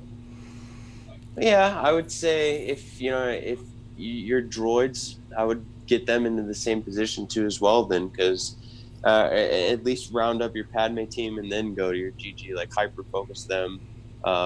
Just it sounds like you just want to stay focused, stay on target. You know what I mean? Like, do what's best for your guild too. You always want to think about that in the back of your mind. Like, we don't know how far Lightside GOTB is, and again, the Grievous team, you get 2 birds, 1 stone with that, or 3 birds for you technically. You get Padme unlocked and 7 stars. You get the GG team for GOTB, and then you get to work on the characters that are required for General Anakin. So you get a lot working on that Grievous team again. No, I agree. I think that's a good call. All right. Oh God, Finity. Question: how much do you miss Finity? I don't. My stress level has been just so great. I've just been calm and collected, and I don't have any porg or dum nonsense happening. So, I'm kidding. We miss Finity. All right, Ramon, my Ramona. Sith Lord 72 has a question. He says, thoughts from the panel. We'll start with you, Ramona, and everybody from the panel wants to jump in, they can. He says, it appears CG is more interested in the revenue than the quality of the game events. Thoughts? Well, I mean, of course, they're more interested in the revenue than the quality of the game events. Yeah. I mean, I don't think that's a question, but I'm saying like that's the listen. You know, when it comes to these types of games, the cost of keeping that studio up is high, and they definitely make a lot of money from it. But the money is always going to be the number one thing. I mean, they need to make money, and it's a business, and I understand that. But yeah, the one thing I do agree with that it does seem like there's a lack of people that care about the game, and I'm not saying that the studio doesn't care. I know there's a lot of people over there that care about it, but like I don't know, I feel like when the game first dropped, there were a lot of people that were really involved at the studio that were playing it more, and they were interested in it and seeing the development of it. And I think that they're on more like autopilot now than they were back then. And that's I think something that just happens over time, because you're bringing in new people to work on the game, and they weren't really there in the beginning, so it's not really their baby. They just kind of are working there, and it's more of a job than it is a passion, a passion of love, and I think that's kind of something, part of it. And I'm not saying that that's everybody. I know that there's people there that definitely love the game and want to see it flourish, but one person or two people don't necessarily get to decide what happens in the game for everybody else either. So, I mean, whether they love the game or not, they still have to work for a boss, and that boss tells them what to do, and they do as they're told, because that's how they get their paycheck. So it's one of those things where whenever they make a decision to add content to the game or change something in the game or add a new event or new characters, there's a huge approval process that they go through for all that stuff. And I'm sure it trickles down from Electronic Arts to, and Lucasfilm, and so some of that is dictated by them as far as like what they're going to bring out. But the content that they do bring out also has to be approved and then has to be considered or deemed worthy enough for their time, because if they're going to allocate resources to creating a new event or whatever, they have to find a way to monetize it and make some sort of money on it, because they've spent all this time working on it. So I think that hopefully they start to work on maybe this ship raid and maybe adding some other stuff to the game, maybe a whole new game mode that we've just never had, not a reskin, something totally different, like not a raid or a TB or a TW, just something completely like something different. And we've all speculated on 1,000 different ideas that they could do, gauntlet mode or something like that. I mean, it'd be cool if they did something different, but either way, that's what I think. I think it's just primarily that they're like kind of on autopilot at this point. All right, anybody else? Okay, we go back to the top to our man Scissor Man Warrior. I got a short question here, and then a longer one. Ray Rock says, a question. Came up in my guild last night, Clash. For the Rex lead combo, did Relics make it ineffective now? What? Relics make Rex lead, like the turn meter gain that you get from Rex. No. Rex's turn meter gain for the clones is still used at the highest end. Maw and Team Instinct both use if we use for like Grand Arena Championships, if we put in a team, a lot of them use Rex lead, because the insane amount of turn meter gain is still a super OP leadership ability. Yeah. So that's I mean, I've seen that more than I've seen Shock T lead. Crazily enough, it's if you're going to have it on offense, you use Shock T. If you're going to use it on defense, you use Rex. So like, there's just differing differing leaders for differing reasons. So no, it's not made ineffective, Rock. You're still golden. It depends on whether you're going to use it for defense or offense. Okay. And then the longer question here is from Solar Warden question. Do you guys wait to see, are you guys going to wait to see what will happen with the new movie and new raid content until April, let's say, and then just quit? I don't think that's anybody's plan. I don't think that's your plan, is it, Warrior? The movie comes out a couple months later, you quit? Oh no, I don't plan on quitting because of anything specific like that. You know, the movies, I can already see 8 different characters, 4 from Mandalorian and 4 from Episode 9 that are very likely potentials. The Mandalorian would be, you know, I'd be interested to see which faction tag they build for that. And then, of course, First Order and stuff I think is going to be touched back up, and then possibly Resistance. So I see 3 factions possibly being, you know, updated, and I think it's going to be interesting to see what they do. Yeah, there's a lot they can do with that Episode 9. I mean, just the Knights of Ren could be their own faction. I think that'd be cool. All right, next question for Captain T. Fat Tony 99 question. I feel I'm dangerously low on the first level of gear for scavenging. What do I do? Also, any chance that CG will allow us to scavenge sim tickets in the future for this low level gear? Oh, for the relics? The first level for relics? Mm-hmm. Oh, well, what have you been doing? Don't put those R1s on. I told everyone. Don't R1 and 2, everybody. You gotta be a little skimpy on the R1 there, folks. Yes. I remember Warrior asked you when relics were announced, I don't know, a month ago or whatnot. I asked, like, do you buy all of the gear with, and you said yes, you buy everything with coins, and I was just like, ugh, I screwed myself because I've been, you know, careful to only buy what I need out of the store. I wish I had a much bigger inventory. It's very wise to do that. So I think a lot of people are running out. I think that is going to be some place where they really back us into a corner, you know, as far as pay to play goes. You know, if you bought these packs, the actual like the salvage or whatever they're called from the cantina, there was none, and I was like, oh, that's so disappointing. That's, you know, they're not giving you nearly enough of this. But what they did give you for that, I think it was American $100 pack, was like a crap ton of all of the relic, like the gear, you know, the pieces that you build with the gear. And you know, especially the later pieces for 6 and 7, those take, you know, your gear 12 and your gear 12 plus pieces. Those are very expensive pieces for crystals, and so, you know, if you pay to play, those are the packs to buy. If you don't, it takes so long to farm them, and but you know, that's the real bottleneck are those top 6 and 7 pieces. But yeah, don't go relicking all your characters.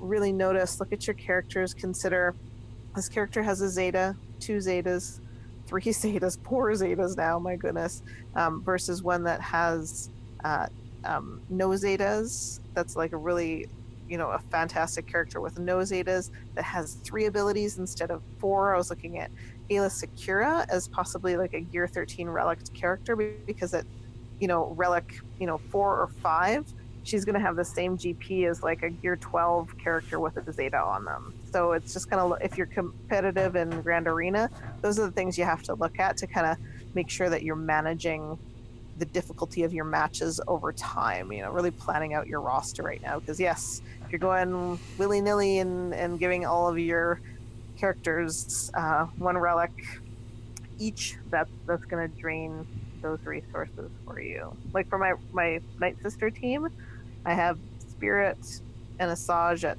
5 and 6, Daka at 4, and I haven't put any on Talzin just because that's, you know, that's how I use that team.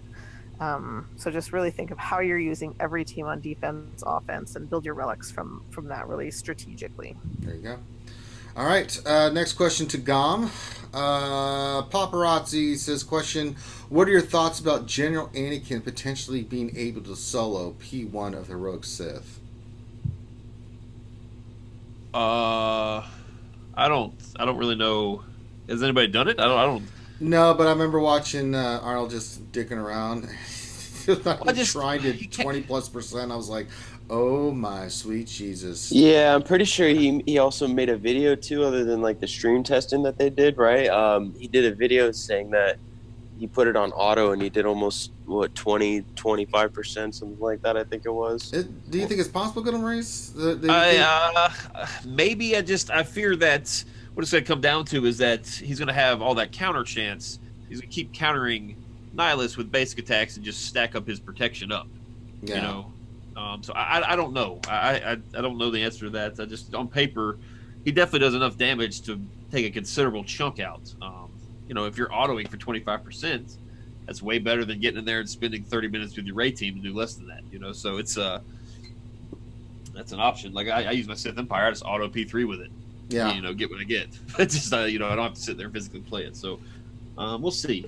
I think it's, if you can find creative ways to keep his protection up down, then yes, I think there's a chance. All right. Next question for Xylo from Indy Fox. Question: my Jedi Revan team lost to gas-led clones. Is gas worth all the Zetas for GA? I think you just answered the question already. I mean, like it's the first 4 Zeta character. I think he's worth all the Zetas before any of the clones. I mean, like if you've already made an investment in the clones, then you've already, you know, made a step ahead of that too as well, right? And I'm kind of in that position to where I saved up a couple of Zetas, and then I was like, all right, I'm just gonna fully invest in the Shock T team. I'm gonna get all these Zetas on these guys. And then gas came, so I've only got his basic done so far, and now I'm going to be crunching to get those last 3 on him. But I think it'd be worth it long term for you to get him fully Zetaed and ready to go, and then, you know, focus where you want to next after that. I mean, be mindful of your resources too. I mean, I think that, you know, more content is obviously right around the corner. ARC Trooper's definitely going to have cryotechs on him to get him, you know, up just to gear 11. Not even to mention how we're going to farm him. Just be mindful of what resources you're going to spend after gas, just to keep you ahead of the competitive curve. All right. Next question for good old for Ramon from Holy Cavalcante. Question: do you think the new ARC clone will replace 5s and keep Ahsoka, more attacks and more damage? What do you think about the old ARC Trooper coming in, Remo? Is the ARC Trooper a tank? I don't know what. I think he's an attacker. No, yeah, he's like an attacker. Like he's basically like the opposite of the Brute Alpha, right? Like he summons an auto turret, and then he's a pure auto, you know, offensive character. So I mean, then I think that he would probably be more of a replacement for Ahsoka than 5s. Yeah. You know. So I mean, yeah. You know, again, that's. Yeah, I think Ahsoka's main team is going to be that Padme team with like the other Anakin.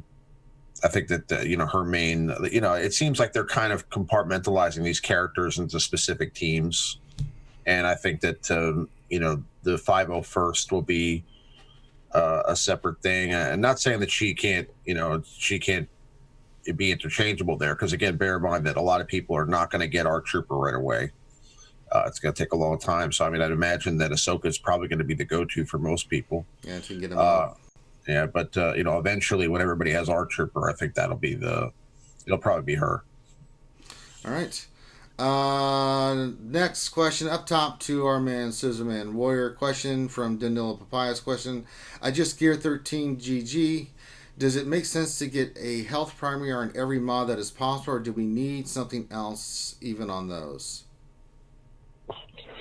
I do 3 health sets, so all 6 of them will be health. And then I've seen a lot of different combinations. I've seen people that just went literally straight health.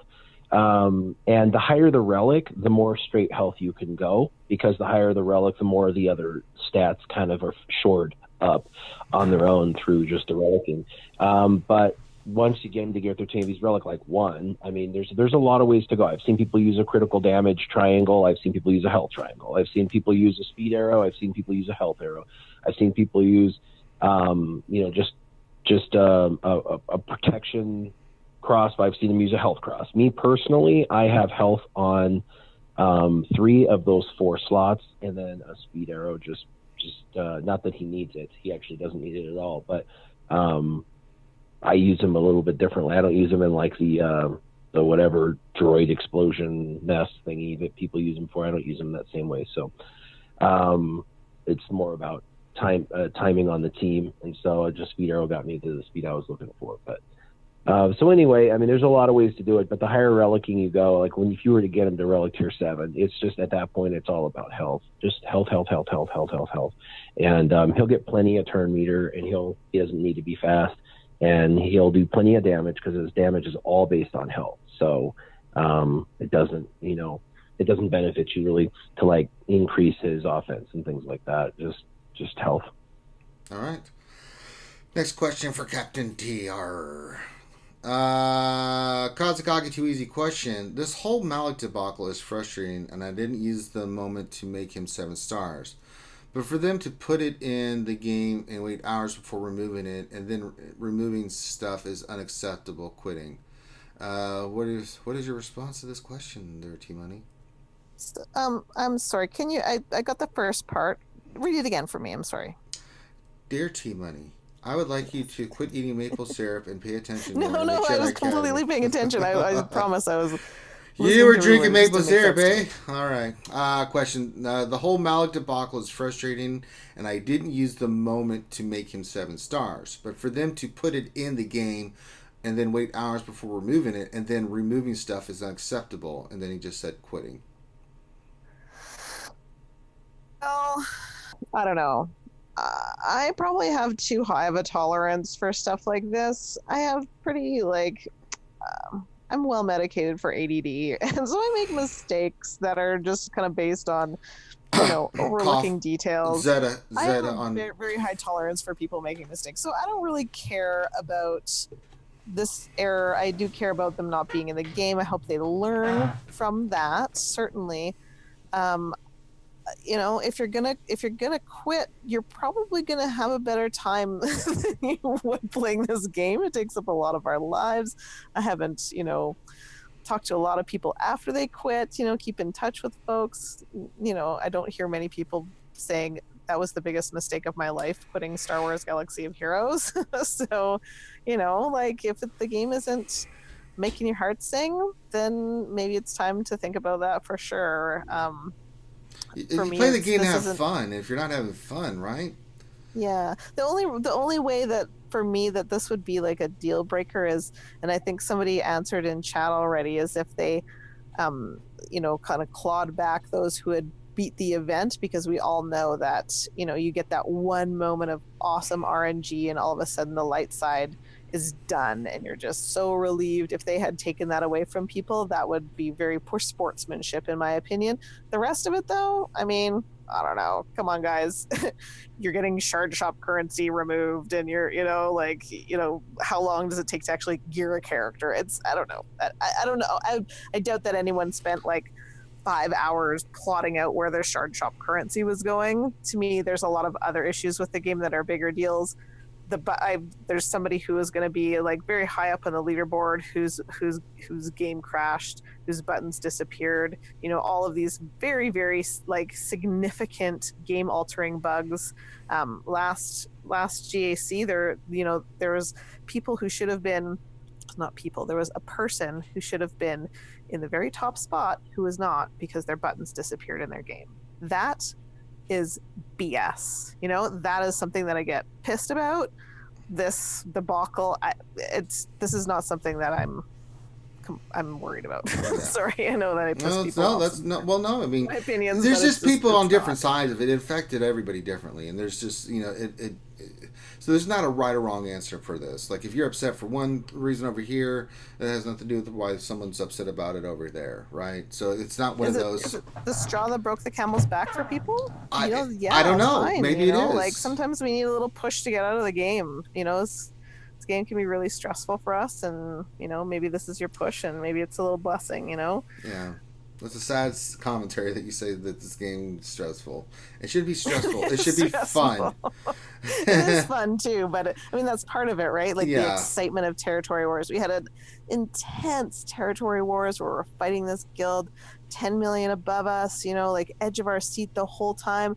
I'm like bitching at the guild, like, whoa, we need this. Why'd you fail at that? You know, and then after I'm like, I love you guys so much. Thank you so much. You know, so it's the extremes. That's why I love this game, because it is so intense. That's why I can't be in T Money's guild. I would choke her.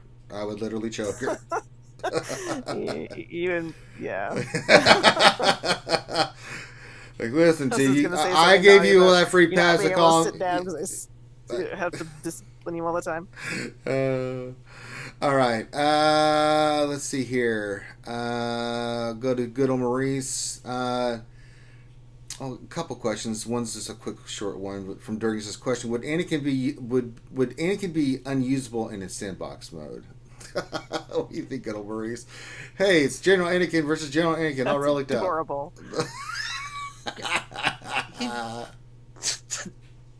I get it now. Okay. I get it. All right, yeah. Like, I hate Sand more. All right, Sting's question. We'll start with you, good old Maurice. We're going to get everybody's thoughts on this one. Question. Lots of YouTubers are talking about the death of the game, and I usually consider it a dramatic topic for views. But do you think these sort of videos will bring about the end of the game? Well, I don't think so. I mean, you watch YouTube. I mean, you're a person. You can form your own opinion. You know, it's just good. You know, I don't know. I mean, a lot of times, if you actually watch those videos, they're not nearly as dramatic as the title may indicate. You know, not all of them. They just it's a talking point. A lot of the videos. I mean, just you watch the videos, but at the end of the day. It's up to you whether you want to quit or not. Like, bear in mind, as a YouTuber, especially in this game, sometimes you struggle to find content to even discuss. Yeah. So I mean, when when there's nothing going on in the game, you have to sometimes kind of look at some controversy that's happening to discuss that. So you have topics that keep people interested. If you're a YouTuber, you have to put content out like every day in order to continue to grow your channel and keep people in touch. There's so much stuff going on out there on a daily basis that it's difficult sometimes to come up with brand new content, especially in a game that kind of is repetitive and not really releasing a whole bunch of brand new stuff at the current moment, at least. Sometimes you just have to talk about your feelings. All right, let's see here. Next question for Xylo. From Paparazzi question. I have a Gear 9 JS and a Gear 11 501st. Who can the team take out on offense in TW? Probably for GAC too, but what do you think? I mean, I still don't think any of the counters right now are really relevant. I mean, because when ARC Trooper hits the board, that all it gets erased basically. It's kind of like when Darth Revan hit, and then even when Malloc hit, before Malloc got that quick rework, I mean, the counters got wiped right away. I mean, so I wouldn't put all your eggs in one basket for counters right now. Even if you're struggling for your arena, just talk to your shard mates and coordinate and climb around those. I mean, I'm sorry if you're facing that in GAC too. If you're facing somebody who's got that, I mean. She's asking what it can take down, not what takes it out. Yeah, take out, not take down. What, gas? Gas beats everything, right? I mean... Well, I don't think it's going to take out a Darth Revan team, but there's a lot of teams that it can take out quite easily, right? Well, if you guys got him... Gear 9 gas with Gear 11 clones, so yeah. I would not say very much. Yeah, I mean, if anything, throw it on the back wall, right? I mean, if you want to use it for a counter, I mean, there's probably a lot of good things there, like Night Sisters, really quick bounty hunters, the separatist teams. It's going to be lower tier. It's going to be mid-tier teams that you take out with this. I would just use it as a low investment gear killer. Check. Yeah, it's still it's still something you got to be mindful of a gear check, right? I mean, it's not something you could just go in there and expect to beat everything with it. So, let's see here. Next question for good old Maurice. From Buzzsaw, question: do you think they will ever have pilot and or original content in Star Wars Galaxy Heroes? Pilot And or original content in Star Wars Galaxy Heroes. I'm not sure what that means. I mean, is that like I'm not like the lore master. If that, I don't know. Buzzsaw, clarify your question there. I'm not sure what that means. All right. Let's go to the next. I think he means like, do you think they will pilot any original content? So like, will they release any like canon in our game that they don't elsewhere? And they have done that. Like they have done that with what have they done with that? What's new and Brood Alpha. Yeah. I mean, they've taken a lot of the EU stuff that's not canon and brought it into the game. So a lot of the legacy stuff that is no longer a part of the lore are characters. Yeah, plot. Yeah. Yeah.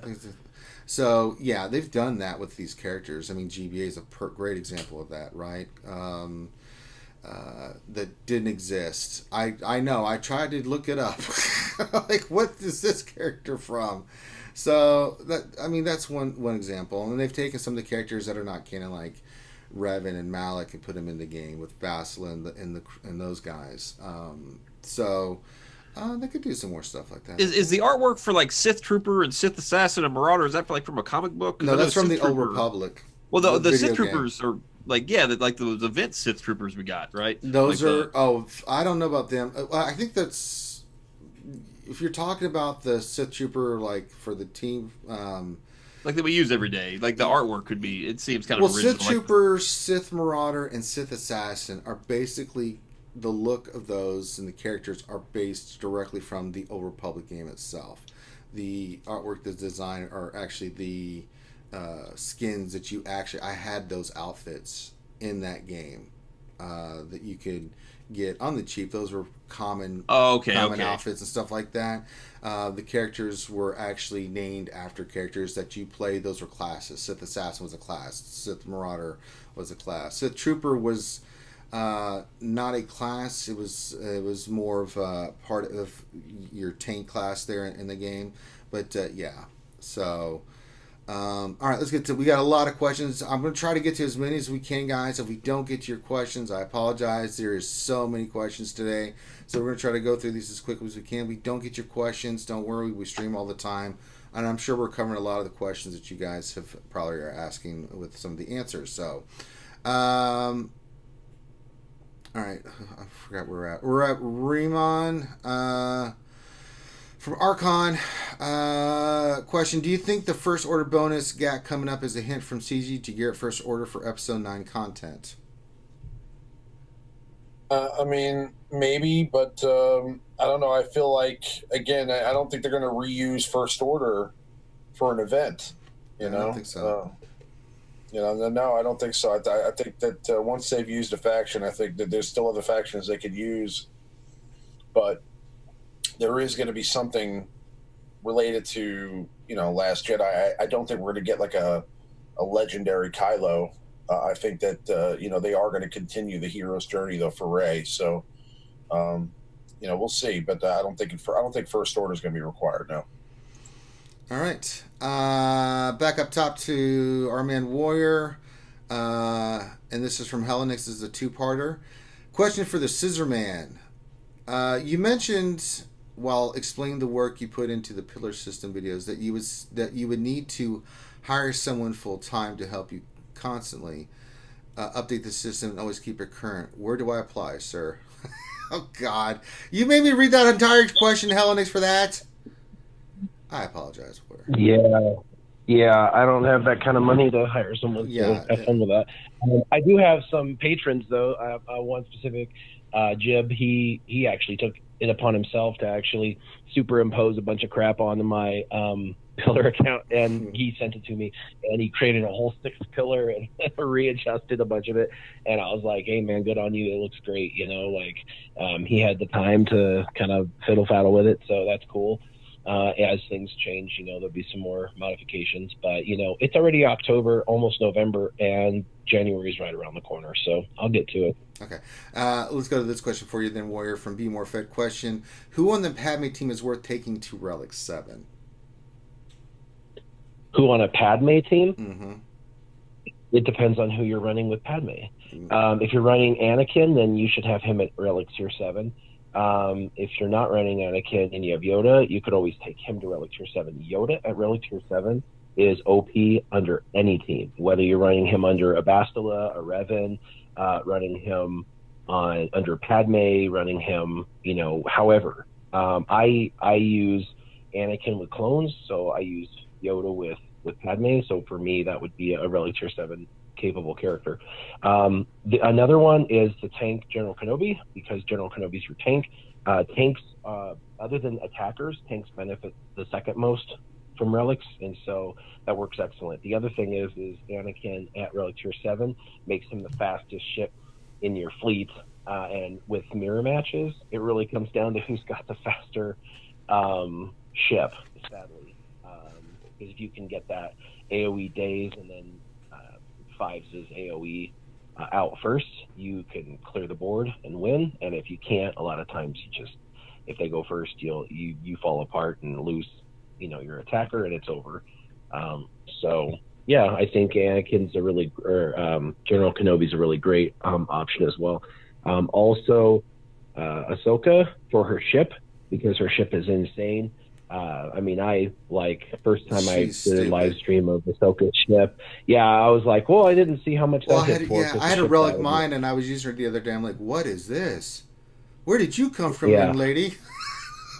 Yeah, she does massive damage, and she's going to be the fill-in under General Skywalker for a while, and then eventually she'll be replaced, but she'll go back to the Padme team, and she's a dispeller and massive damage, and so she's just going to get more durable the higher you take her. And on the Padme team, it's all about that durability, and health percentage is huge on Padme teams, and the relics give tons of health to these characters. So it also allows for you to switch to a percentage-based modding. So when you're not in relics, like when you're gear 10 and below, you really want flat stats, because traditionally the flat stats are better than percentage-based stats. But once you get into that like gear 11 and 12, you'll start to notice some percentage-based stats are better and some are not. And so it gets you have to do the math or just start to guess. The moment you hit gear 13 and you get into relics, it's all percentage-based. Everything percentage-based is better for the most part across the board for almost every stat that you're going to look at, just because the percentage is going to be greater than a flat stat. Because when they built the flat stats versus percentage-based stats, they didn't even have relics and gear 13 in mind. And it was basically the gear 11 is the breaking point where some are better than others on flat and some are better on percentage. Once you hit that gear 12, percentage becomes better most of the time, and gear 13 it's like 99% of the time. All right, couple questions here for you, Team Money. One fun, and then one a little bit more specific. Dreadnought says, question: can we get Team Money to give her Wampa headgear to Warrior to put on for one of his videos? No, she's not sharing. How that would How did work? you find out about my Wampa headgear? Did Grim say that? No, that was Dreadnought. Oh, well, yes.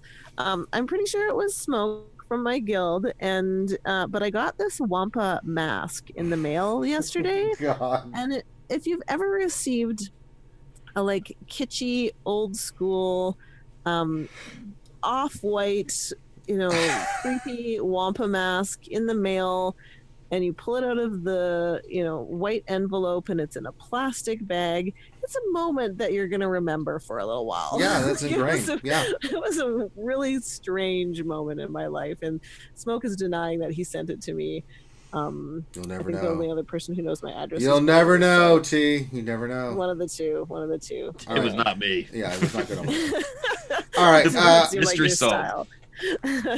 All right, so the other question for you, T, is Be More Fetz's question. Ships have been still for so long. What do you see coming up for them? New ships, raids, events? Anything? Poor favor? Well, I have to say that I'm very glad to have more balance with ships right now with the negotiator. So, in territory wars, there was this kind of battle at the top where the top guilds would place all of their Millennium Falcons with their maxed out Bistons, and it would just be like this.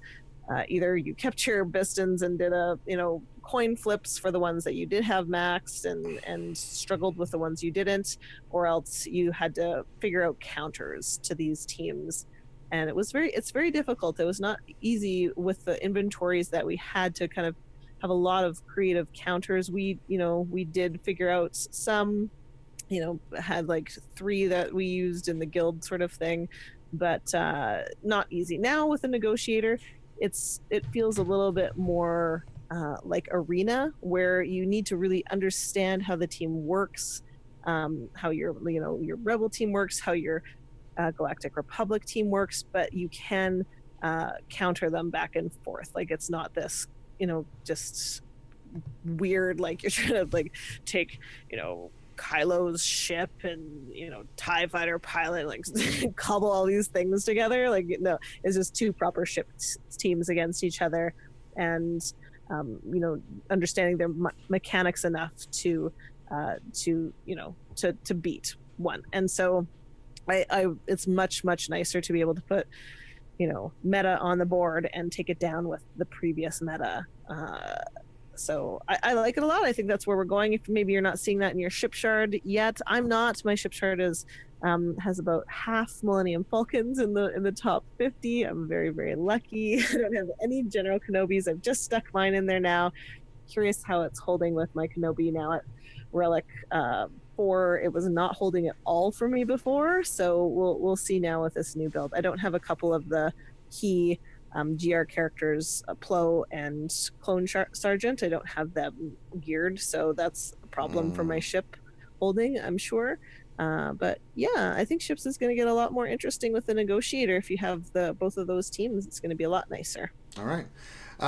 Next question for you, Gano Marines, from Leonardo. I can never say this guy's last name, so I'm just saying Leonardo. Question: reactions on the mobile gamer rage. I have not seen the video. I crashed super early last night and then woke up and did that. I'm completely in the dark on. Somebody was asking about Cubs fan Han's video as well. I haven't seen either one of those, so maybe. Anybody on the panel that saw it? Zylo, I know you saw it. Anybody want to? Is it a video they posted in the last 24 hours? Yeah. He posted a video last night. MG and he was dropping some F-bombs. Is it a long video or a short video? Like, is it within a Grand Arena stream or? No, it's a separate video, like 10 minutes. It's like a 10-minute video. Okay, I'll watch any 10-minute video. I just can't do watching everybody's 2-hour videos. No. But if it's like a separate 10-minute video, I'll watch it. I have not seen it yet. Okay. He basically was pretty upset about the rollback and the fact that it was a glitch. And I mean, like I said, I think he made a lot of event. Yeah, he was upset about a lot of stuff. He made a lot of good points, and Mobile Gamer, I respect his opinion. I mean, he's been playing this game since the beginning, and he's also played a lot of other mobile games, so he knows a lot about how these types of things work. And honestly, the reaction was kind of telling, because I mean, he's usually pretty reserved. For him to feel that way, I mean, it really must have struck a chord with him. And honestly, I think that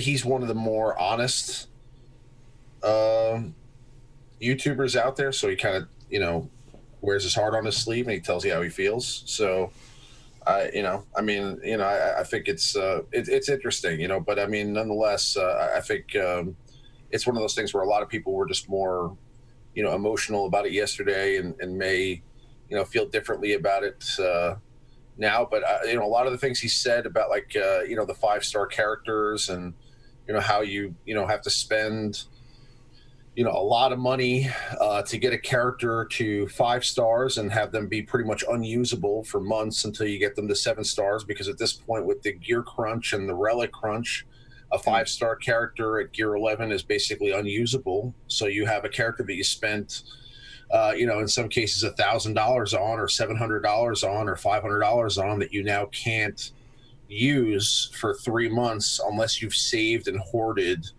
your currency. So I mean, I understand how he feels about that. I mean, you should be able to, if you spend that kind of money on a character, be able to use them right away. They should be usable immediately. And in the past, we've had characters. I mean, for example, Malloc was totally usable right when he came out the gate, but there was the gear crunch was significantly lower. So I mean, getting Malloc to gear 11 when all the other characters are gear 12 different than Relic 7. Exactly. So that's kind of the thing now. All right. Let's see here. Well, let me find you one that you can answer, Gom, since you hadn't seen that video. From Sith Lord 72 GOM, question: what do you think about the CG reducing the crystal prices of stun guns, stun cuffs to help alleviate the gear crunch, since we now still need Kyrotech Extrader for gear 13 and relics? Yeah, but you got to think. I don't think they'll ever adjust those. Just simply because we've all been there. A lot of you guys are probably still there. There's a huge crunch for cuffs and guns. And that really even goes all the way up until these gear 13s. Like I'm working on Geonosian Spy now, and he takes a stun cuff for his right side piece. So I don't see them ever reducing those. All right. Next question for Xylo, Stunner Jedi, from Leonardo. Question: I have enough Get 2 currency to unlock the Negotiator. Should I unlock it or hold out, given how CGF's the community? It says Negotiator is still beatable, but with RNG help. Well, I mean, I really like the Negotiator, and ever since I've unlocked it, I mean, I've been using it for a few weeks now. I really like it. I'm really comfortable with it. I'm not dropping nearly as much as I was with my lower undergeared Rebel fleet. I mean, from a bias standpoint, I would say I would start working on it now. But from a mathematical standpoint, too, as well, if you think about it, instead of refreshing the store of whatever new thing comes out, you can kind of take the approach to when, like Hermit Yoda and Wampa were the only 2 characters that you would farm with your original Get 1 currency. You could start farming the Negotiator now instead of refreshing the store when it comes down to it, and then start saving for the next new thing now, since you already know what that target number is to unlock it, right? So I'd say unlock the Negotiator and then start hoarding. And then you can either decide to take it up to 7 stars if you like it that much, or focus on the next ship. You unlock the next ship and come back to it, or if you like the new ship better, you can farm up the new ship. All so, right. Paparazzi question: should I lick and subscribe? Well, I would hope so, Paparazzi. I would very much appreciate it if you wouldn't mind. I would be very pleased if you did. Let's see. Next question will go to Ramon. Everyone's saying, Rooster said to you, I'll step away from the smoke and listen to the initial question. Here's a fun one for you. We'll get you a serious one here, Ramon. But Paparazzi says, question: if you were a Star Wars Galaxy of Heroes character, what would their, if you were a SWGOH character, what would their Zeta be? If I was a SWGOH character, my Zeta would be to stream at 11 p.m. every Sunday night instead of 11:30. Instead of 11:30. There's a lot of comedic genius in there. All right, well, here's the serious one from Bad Horsey, and then we got one from around the table, and then we're going to close this one up. Bad Horsey says, question: are some separatist ships imminent, and will they counter Negotiator? What do you think, Ramon? Will the Separatists counter the Negotiator? No, question: are some Separatist ships imminent, and will they counter Negotiator?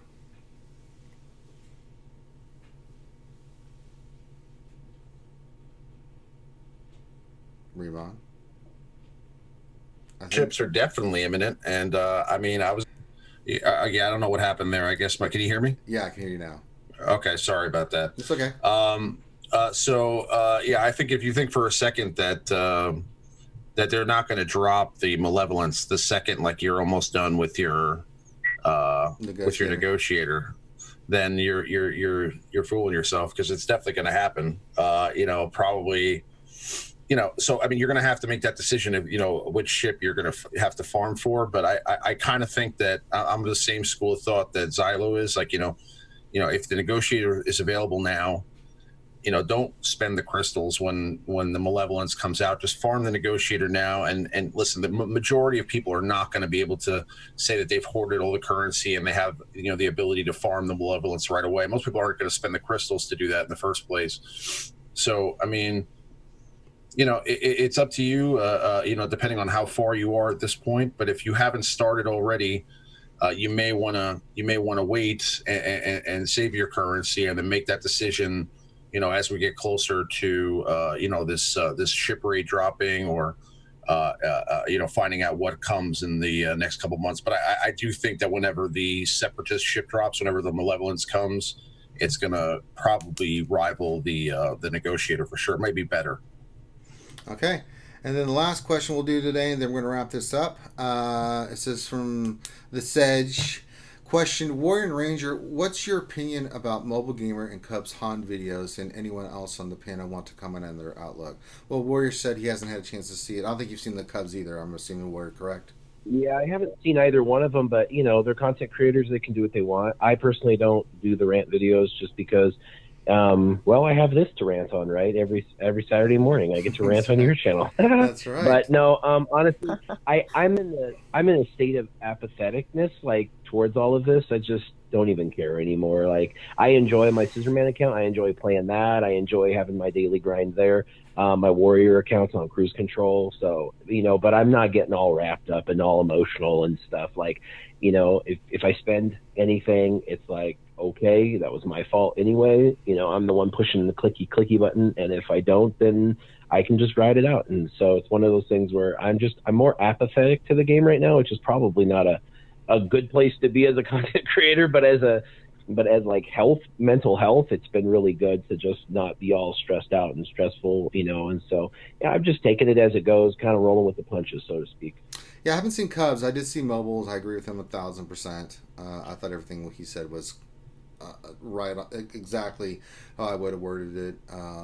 I am known for my rages in the community, but this one didn't rise to the level. I think Team Money said it best, that there are other things that will get me more pissed off than what happened here. I was trying to see. I mean, when it happened, there was. It is what it is, but there's other stuff that will really tick me off more than that. But I think what Mobile Gamer said, I haven't seen what Cubs said, but I agree 100,000% with what Mobile Gamer said. And Mobile Gamer's really a good person to speak to all this too, because sometimes I feel like, I don't know if I bitch or I drop truth bombs. I'm not sure. I'll figure it out one day. But like, we're Star Wars fans, and we can be very particular sometimes. Oh, yes. And we have very strong emotions about, our universe and what should and shouldn't be done with it. And that, that translates to the managing of all of the content, and including this game. Mobile Gamer plays a lot of other games, and I've asked him, I'm like, we've been talking on the chat, and I've PM'd him, I'm like, but dude, doesn't this happen everywhere? This being whatever the, flavor of the day that we're all fussed about. And he's like, no. He's like, this game is so bad for XYZ. So it's really, I haven't seen the video. I'm going to watch it. And that's what I'm going to be looking for, is that his perspective on the comparison to other games. Cause I think that's what we don't get a lot. I don't like the ranty, I'm gonna quit tomorrow kind of things. Like I don't like that, because I do fear that it impacts the community, because a lot of these YouTubers are beloved, like you watch this guy every day, you're dedicated to him, and he's mad and he's leaving, and it's like, and I just don't want to see, I just want the truth, and I want my opinion of the game to be based on truth. If it's true that this game is really mistreating us compared to other games, I think that's important to know, and that's something that's hard to get if you don't play games like mobile does, like 10, 15 different games. I play this one. Yeah, I mean, I play tons of games too, and I stream lots of games too. My whole thing as a content creator is, I just tell you my opinion. If you don't like it, I don't care. If you like it, I don't care. I'm just here to give you my thoughts, right? and let you make your own decision. Like, you may totally disagree with me and I'm cool with that, and you may totally agree with me and I'm cool with that as well, right? I just want to give you my take on it, and we try to give different sides of it as well, because there's tons of times where me, Grande, and Finn will all be going at it from 3 different angles of something. Sometimes we agree, sometimes we disagree. Sometimes people will think I'm an idiot, and some people will think you're 100,000% right. I can't stress about that. I don't. I'm just going to tell you what I think is going to happen as a content creator. When I give you my take, it's how I'm feeling. So. I think that's the only way you can do it. And if some people think that the game's at a certain point, hey, that's what they think. You may not like it, you may disagree with it, but it is what it is. So being a YouTuber is not easy. You gotta have some thick skin. I disagree with you, Ranger. How dare you? Well, that's the end of Ramon on this Jedi Academy. You want to say goodbye to Ramon here? How dare you, sir, disagree with me? No, but I think that's actually healthy. Constructive conflict is always healthy. Constructive conflict is healthy, right? If we just get on the stream and then me and T-Money go at it calling each other names, that's not constructive. But if T-Money has a view and I have a view and we put it out there, you can take it from both sides, and you're either going to take one side or the other, or maybe you're apathetic, maybe you're in the middle. It doesn't really matter, but that's really where, as a content creator, I like to be at, right? Sometimes we'll all agree, sometimes some of us will like one side, some like the other. That's just the way it is. All right. Real quick, Sid Hearth, Verna, I've been seeing you put lots of questions in there, but first of all, if you're going to ask a question, don't put it all in caps. And second, make an actual question, man. You're just spamming stuff, man. I'm not gonna answer your question, brother, if you're gonna do that. So, yeah. Comments are always appreciated, but yeah. All right, we're a little bit over. I know Warriors is busy and stuff, and I know these folks are busy. I'm gonna go right into GAC after this as a show note, and. We'll do it right after this. I'll set up the event. We'll do it. Anybody on that's here now can come hang out, and we'll do some GAC. So, Warrior, tell the folks where they can check out your incredible good content. Yeah, so by now they probably know Warrior Presents on YouTube, or Warriors Roster Reviews.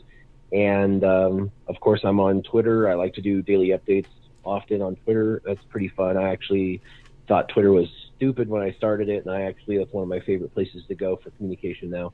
And then, of course, the Facebook page, there's over 50,000 people there, and I banter often there. Just be careful, there's a lot of trolls, so yes, there is. Go at your own risk. But I enjoy the community on there as well. So. All right. Good old Maurice. Actually, we'll let T-Money do this, because good old Maurice and Ramon, y'all can pimp the other stuff. But T-Money, Operation Metaverse, tell me what it's all about.